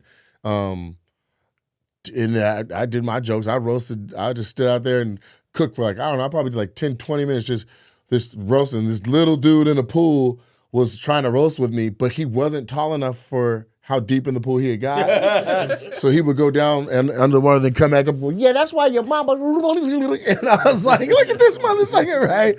And so I cooked the shit out of him. Everybody had fun. I was like, you look like a piece of a dookie in that pool. Man, it was insane the way they felt. Everybody, in them kind of communities, everybody knows the guy. Right. You know what I'm saying? So I'm the one that don't nobody know. Right. And so we roasting, and I get him, and everybody's like, oh, he called Anderson a piece of dookie. Like they just the whole place ran around. Somebody came up to me, the comic called him a piece of dookie. Yes, nigga, I'm the comic. Oh, anyway, like, It was infectious, but they had a whole place, and then it was fenced off, and there was liquor sponsors and all. There was jugs, big barrels of different drinks. If you like old fashions, a barrel of you just hit the switch and you can have. He did an amazing job, and he had a brand called I think he still has it called Straight Liquor No Chaser, and it was off the chain, and that was in Germany. I don't even think you could do that in the States. Wow. You could, but it's like you need a hotel owner that's like that trusts that their thing's gonna be returned back to normal, and that's the thing that was. The dopest of it all is like there was a legit cleanup crew, and by Tuesday the hotel was back to normal, and they were all gone back fighting and doing soldier stuff. But he rented out an entire hotel. Yeah, in Japan, but that was Germany. So I'm looking forward to it. We're gonna go to We're gonna go to the European run is February, and so I think it's the 2nd through the 18th, and we're coming. January is gonna be comedy clubs for the first few weekends, so we're gonna take a little bit of time off. I want to say maybe a week and a half or 2 weeks off, and then it'll be a couple comedy clubs, and then we'll go to Europe. I can't take everybody because it's my first time going, and you got to basically get your feet wet. But I think that there's more fans over there than my agency and even my own management are aware because the internet is far vast, and far-reaching. Yeah, and so we're gonna see. We're gonna see what the international audience is like. Yeah, I want to do like some kind of like documentary style thing on your Europe trip. I got to show you something that this one comic did where he basically drove around. This was right before the pandemic happened. This comic's name is Sam Talent. He's out of Denver. He's kind of... Oh, Sam. Yeah, Sam Talent. Yeah. You You got Sam? 2 L's, Tallent? Yeah. Yeah, I don't know who in the fuck that is. Anyway, no, he made. What up, Sam? What up, Sam? He's got he put a special out on Amazon right when the pandemic hit. But the way he did it, I feel like that would be like a cool little thing to do for Europe, like showing travel and then showing some of your sets from these different spots, but then put out like a together piece. Could be cool. Well, you're going. And you bringing shit with you, so Yeah, we'll capture it and get some sets in, and you get that international beautiful. experience. We're doing stand up. I think it'll be a great look, and I mean, it's not something where I'm getting paid enough to make it make sense, but we're going. It's the first time over, but unless when these tickets go on sale, they act up, and I don't even need every city The next to. turn around, you'll make the money. Yeah, but I feel like Once you set the precedent, you'll make the money. I did well there before, but I wasn't with CAA or 3 Arts when I went, so they don't have any analytics. So they send me Dave to Becky? venues that are smaller than normal, huh? You with Dave Becky? No, but that'd be a great manager to have. My manager is fantastic as well, but he is Dave's protege. So I'm with Zach Waxenberg. Okay. So he came up One on of the my mic. regrets too. I didn't know who Dave Becky was. You did it? I had no idea. He called my phone. I didn't know. I was signed with somebody else. I didn't know who he was on the phone. Dave Becky I called was your in phone? Aspen Comedy Fest. I was staying in a hotel in LA. I was going to do an audition. Mm-hmm. I didn't know who he was on the phone. This is before the internet. Why he call you? Because I was doing the Aspen Comedy Festival. He said, hi. And I had some heat. Yeah. And I had just signed it the day before with somebody else. He called to sign you? He got to talk to me about managing me. Who'd you sign with? Mark Ridley. From Ridley's Comedy Club? And you couldn't get out of that, huh? Me and Mark were very close. I didn't know who Dave Becky was. Yeah. This is before the hype. This is like 2000. Man, he took Kevin Hart and Dave Chappelle and Amy Schumer, all them to the top. It ain't over yet. Somebody gonna like this. Dave might. He's not gonna forget you. He never forgets a He never person. forget, yeah. You should call him. He probably will. Mm-hmm. I'll tell Zach if you want. 6 degrees of separation around the world. Exactly. And that is one phone call. By tomorrow morning, he could be talking about your name to Dave. If not, a text tonight. Right. You just tell me if you want me to. It'd be cool. It'd be great. It'd be a great opportunity. I'm back out there trying to swing the bat, man. I'm ready to do whatever it is that's with scruples involved. I ain't no unscrupulous motherfucker. I ain't about to suck a dick and no crazy shit like that. This motherfuckers do some weird shit for this. This comedy shit, motherfuckers do some weird shit. Some more told me one time in Miami, she said, Mike Bond ain't gonna ever be famous. I said, why is that some more? You won't suck a dick. I said, well, guess you're right. I can't. Well, maybe that is the power of the internet because we can make it without having to even deal with any of that stuff. Because I surely have not seen a dick since any of this stuff is taken off. Cool with that. But so do you think it's safe to say all the people who are famous from your class done suck the dick for real? I wouldn't say that. Okay, I ain't trying to corner you into saying something I wouldn't fucked say up, that. I but wouldn't say, yeah. maybe you know something I don't. You're like, oh yeah, back in '87, everybody had to I suck. wouldn't You know what I'm say saying? that. I wouldn't say Stanley that. Stan I stands think, dick. I think it's like a guy who has propensity to be a switch hitter anyway. The person who wants to influence the situation knows who they're talking to. Yeah. You know, I'm a masculine motherfucking male. Ain't nobody gonna ask, you know, gay motherfuckers be on my inbox on my sometimes. No, motherfucker. I don't get down like that. Right. But dudes know who they know who to try and shit like that. I do believe. I think they're just trying everybody. They just throw a dick against the wall and see who it sticks to. Now, this is what I'm going to say. This is my next card. That's actually a good quote. Gay niggas throwing that dick against the wall and seeing who it sticks to. You throw it at me, it ain't going to stick. But whoever goes, is that your dick? They're like, got him. So it says, what's the most... Whose dick is this? Oh, my God. This dick looks like it belongs to you. It's the same complexion. This your yummy ass dick? What you mean yummy? So it says, what's the most awkward thing that happened to you on a regular basis? But that's not what I want to ask. I want to pivot that and say, what is the most awkward and or craziest shit you done seen in comedy? People can be anonymous or whatever, but with this much years in the game, you had to have seen like, man, I'll never forget when da-da-da-da and da-da-da, this, that, and the other. What you got? It would probably be something about myself. No, I want to know some shit you was there for, where you was the one standing going, man, y'all wild as hell. Crazy shit you done seen. Oh, just you know, the par for the course shit. Cats doing training up on girls, stupid shit. Oh, y'all like used that. to get it in. Nah, I didn't do that shit. Why didn't you do anything? I didn't. That's not my spirit. But you didn't do shit. No, I've done some shit. You never ran a threesome on the road? Never. You never got a train around on you 2 women? Never. You never finger banged 2 girls? One Nothing? time, me and you gotta understand.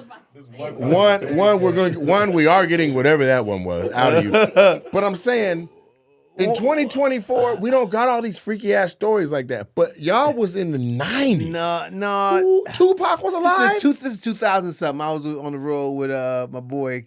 You know him, motherfucker. Your dog. Let's say his name. Who? Quake. We got some bros. Earthquake? Yeah, this was years ago. He's not a Q. And Quake, y'all boys though. Y'all We both friends. named Nate. Yeah. And this motherfucker said, we got these 2 bras and 2, I sound so derogatory, 2 bras. These 2 ladies in say it Colorado. the way it was said.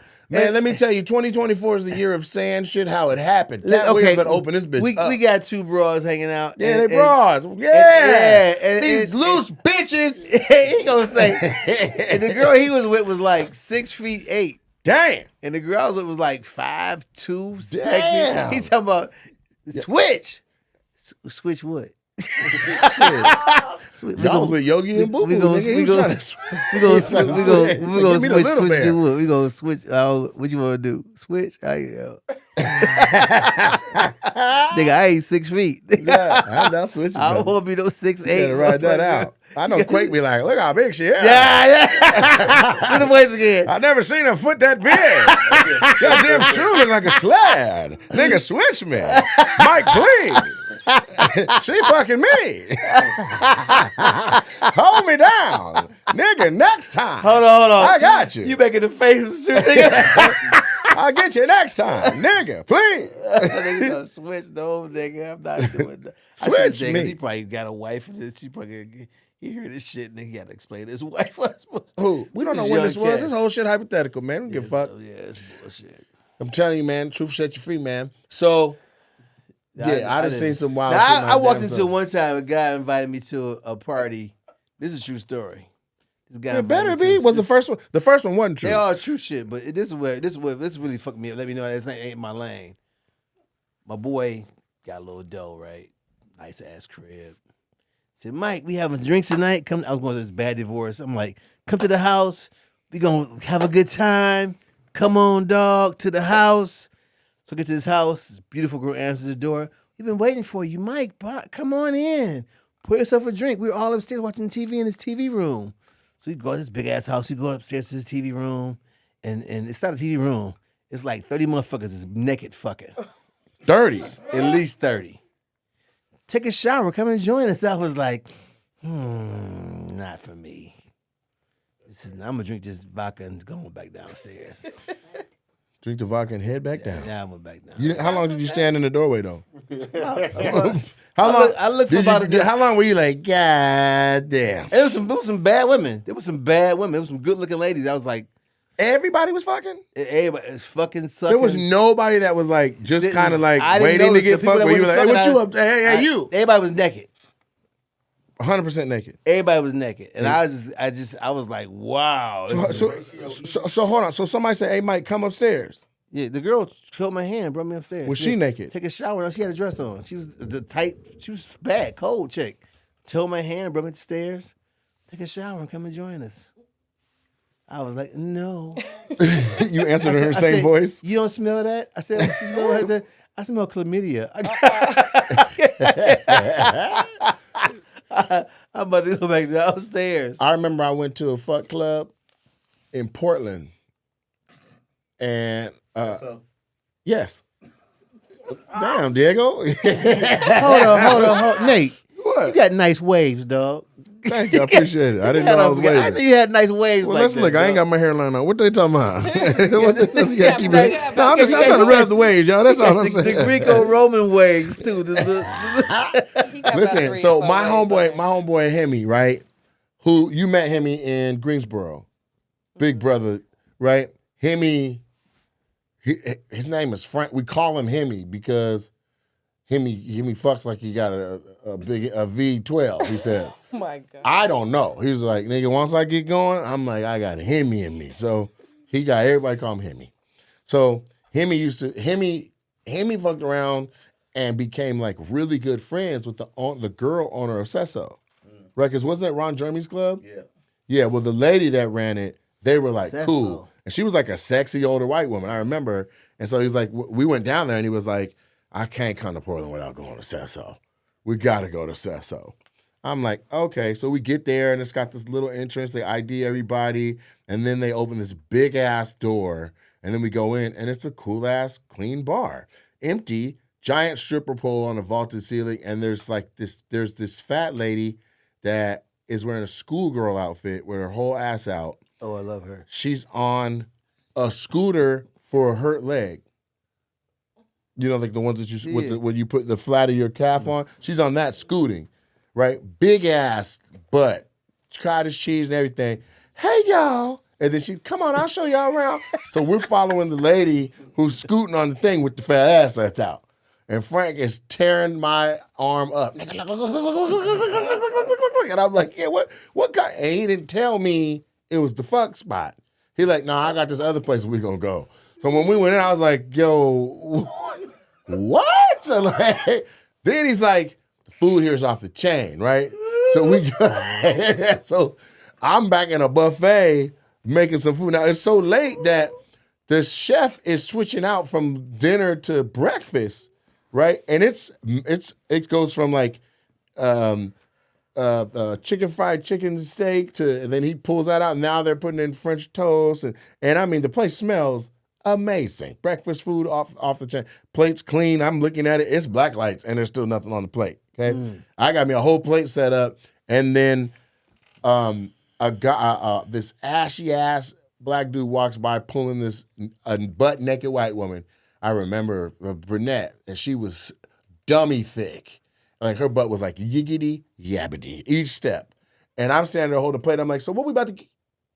And they got naked bitches in here. He's like, oh, you didn't know what this was? I wouldn't be Hemi if I didn't take you to Sesso, baby. They open this curtain. It's the couple's room, and you're not supposed to stand and watch. In this room is these little, I don't know, twin-sized beds, but they're all around in a semicircle, and on each bed is a couple putting in work. And he's not lying. This is you. So you know I'm talking about some real shit. Because you walk in the room and then See, he'd have been there, yeah. But they were all in the room where they could see each other. No. You're not supposed to stand there, but because we were with the owner, she's like, no, you can stand there for a second. And I mean, people were, like a lady was riding a guy, and another couple was doing missionary. Another couple had a sheet over them, and you could see them having sex. But on the bed to the left, the closest was the ashy dude had laid old girl down, and he was packing her out. Her feet were up like that, and he was putting in crazy work in the middle, like pop, pop, pop, pop, pop, pop, pop, pop. And he would stop and jump out the way, and she squirt everywhere. Right? And I was like, oh shit! Right? Like some squirt hit my shoe, nigga. It was crazy. And then he rolled back in, and he pop, pop, pop, pop, pop, pop, and he moved again, squirt, squirt, squirt. It was nuts. I was like, God damn, like I hadn't seen no shit like this up until this moment. Okay. They finish up. They just that fast. They're done. And I was standing there for a second. I stood there for probably 3 minutes. Both of them scores in them 3 minutes. They were done that quick. They came in and staff they came in with all these things and disinfected it. And they picked up a sheet, put another sheet, picked all that up in a sheet, then took that, then disinfected, sprayed the bed, wiped everything down, wiped my shoe, like don't move, wiped my shoe, then laid down a new sheet on top of that, a new sheet on top of that, and then that bed was empty and the rest of the room was still full. And the whole room, and then after they're done, I'm like, damn, the whole room smelled like hand sanitizer. Perfectly clean. Then I put my food down, like, probably not gonna eat this. I was wondering what Probably not Pussy gonna and eat potatoes. this. Yeah, pussy and potatoes. And then they're like, let's just go upstairs. That's for the single people. So we go up the stairs, and I don't know, it was a weird stair. I think we went up like to the left, then up a thing, and there was like a wooden thing. And right when I got up to where, I wasn't even up the stairs yet, but right when my head cleared, I looked over, and there was this giant wrestling mat. And there was 2 couples on the wrestling mats fucking, like trying to outfuck each other. And then on the screens was pornos playing. And then there was all these little private rooms where people were like, they said you can do the blinds or not. And then like the rules were like, you can ask somebody if they want to have sex, but you can't watch or linger or whatever. Like they had real rules and stuff to it. And I was into this whole night like, this is. Yeah, like if you leave the curtains open, You're okay with people watching. you're okay with people watching. So what happened was I came back from deployment, and my homeboy, this was in 2008, he was like, hey, bro, we're going to go to Portland. Is Cecil still there? Yeah, but it's a new name. But my boy was like, hey, we're gonna turn up, dog. I'm going to take you to Portland. I'm about to get you some pussy. You know what I'm saying? I'm like, all right. We go to the club. I'm standing at the bar. We get in. This old white lady walk up. She probably, at the time, she was old. I was like 24, 25. Older white lady walk up. She was like, I'll buy you a drink. She bought me a drink. She's like, let me go get my husband. So she brought her husband over. She was like, can I fuck him? And the husband was like, yeah. And he was like, do you mind if I watch? Yeah, cuck. Yeah. But the private rooms had did you chairs fuck in the your corner. friend? Yeah, I fucked his wife. But they had chairs in the corner. Yeah, he sits in the corner. In the room, each room had a chair in the corner, like where someone could sit. Yeah, in the closet. And then And Frank was like, go sit on that chair, nigga. I dare you sit on that chair. I was like, nigga, I'm not going in So there. there's a sliding door in between the rooms besides the main door you open, but you can choose to let the next couple from the other room over if you want to come in. Now, I'll just say this. I think everybody should experience this. I didn't do nothing, but you should experience it so you can see, like how normal this level of sex is to these people. This is the whole discourse. This is the lifestyle where like, Yeah, I ain't got to say it. but you should see it because you think you fuck. Okay, I heard you. I'm a smooth dude. I'm a jazz dude. Well, listen, you go in a place like this, these people fuck. F-A-A-A-C-K. It don't even sound like America anymore. Like It was, but it was members only. Like you had to sign a thing. America be Low getting key, down. somebody needed to know you. Like his boy had to be like, no, this my dude. Like they don't fuck around. But the whole front was empty. It was a full bar. You could just chill there. You don't have to bother nobody. You could dance there. And it was schoolgirl night. Everybody was wearing the schoolgirl clothes, and not just the girl on the thing. But she was the only one downstairs at the time. Somebody's into pedophilia. That was their night. It was schoolgirl night. These were grown women, but they just had on like the fishnets or the plaid dresses. And as I left, like I'm, you know, my mind, I'm inquisitive. I'm like, so y'all they all wear school stuff all the time? They're like, no, that's just tonight. Tomorrow's the all black party. After that is the all white party. Then we got the cowgirls. We got cops and robbers. Sure, We got nurses. so they have a membership where people are like, let's just like this was Frank's normal. Like we were walking through and they're like, what's up, Frank? And hey, Hemi. Swingers. Anyone. Yeah, but I'm saying like that's a swinger But lifestyle. most of the and people open, were just like, chilling and just sitting in a chair and talking like, did you see the fight yesterday? Like that's the conversation. Meanwhile, it's a couple right there. I'm talking yamming it up, squirting and everything. I was like, I always said I would like to go back to Sesso and see. See what it is. Yeah, and I don't even know what I would have done if somebody came up to me like, "Would you like some pussy?" Like I'd be like, overwhelmed. You know what I'm saying? Which room closes and no one can see me? Maybe a hand job, maybe, but I don't know. Like that, me personally. Overwhelmed. But now I'm 40 now. I want to see like what's what now that I'm grown. What's that so talking about? But it was indeed a lot to see. But it was interesting to see how clean it was. It was legit hygienic. And then they had a laundry room with like I want to say 9 washer dryers, and they were just running like the big hotel kind, like keeping everything. The women were coming through fresh sheets. Everything was fresh. So I was like, wow. Yeah, they got room attendants. So as soon as you're done, no matter what room, it's like 4 or 5 people on each floor that attend all the rooms. Like a maid that's there. It's just their whole job. I think that's something I'd like to do. Most people look like they were with their person and they just went there to like do it there. Like, let's just mix it up. Let's go to this place and smash. We'll eat, smash, drink, and then leave. You ain't fucking nobody else and I ain't fucking nobody else, but me and you will just go hang. Right. I can see that. That's what it was on.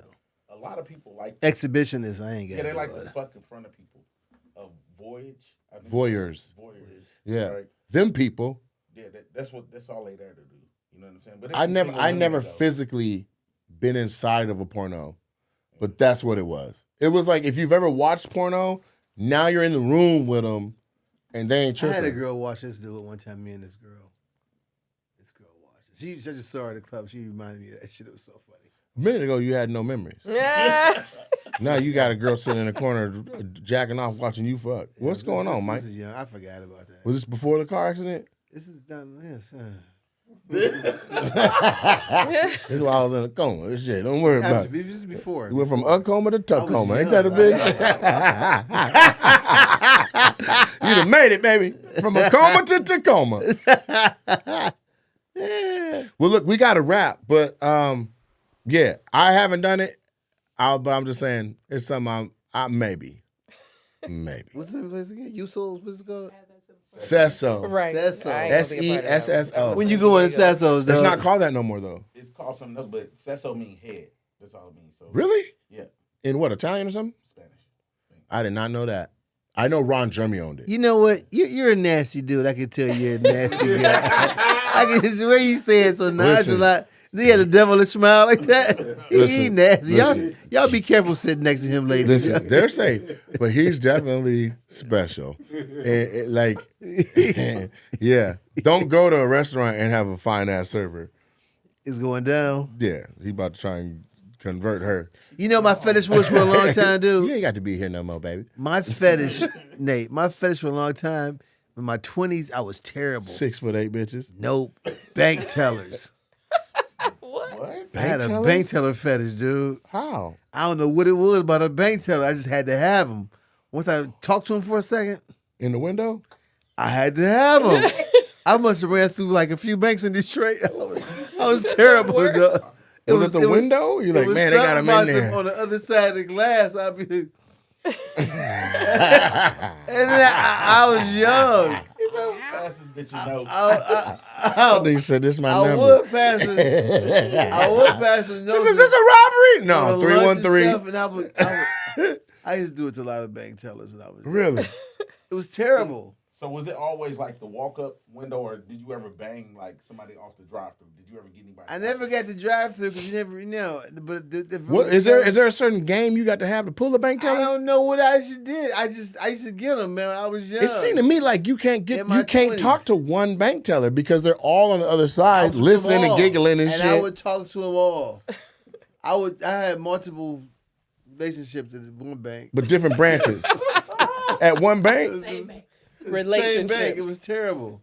So you One walk girl in, must have they're heard like, something about something, and then all of a sudden, it was They're like, here to get that deposit. yeah, it was one girl, and then she must have said something I could do something good, and then the other girl wanted me to do something good to her. Okay. It just passed me around. I liked it. I was young. I liked it a lot. I like that a lot. Tell them where they can find you online and stuff.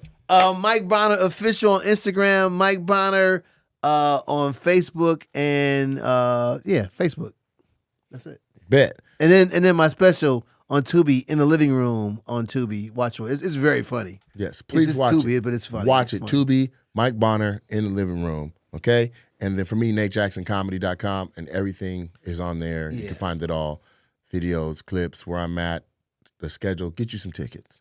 Get you some tickets in 2024. Because 2025, this shit is about to get crazy. It's a beautiful thing. When does this episode come out? Thursday. Okay. I got some big news that's either been dropped on Tuesday or it's coming out soon. If it's came out, you better leave a comment and say something about it. If it hasn't come out yet, just sit tight. But there's something coming. All right, peace. Peace.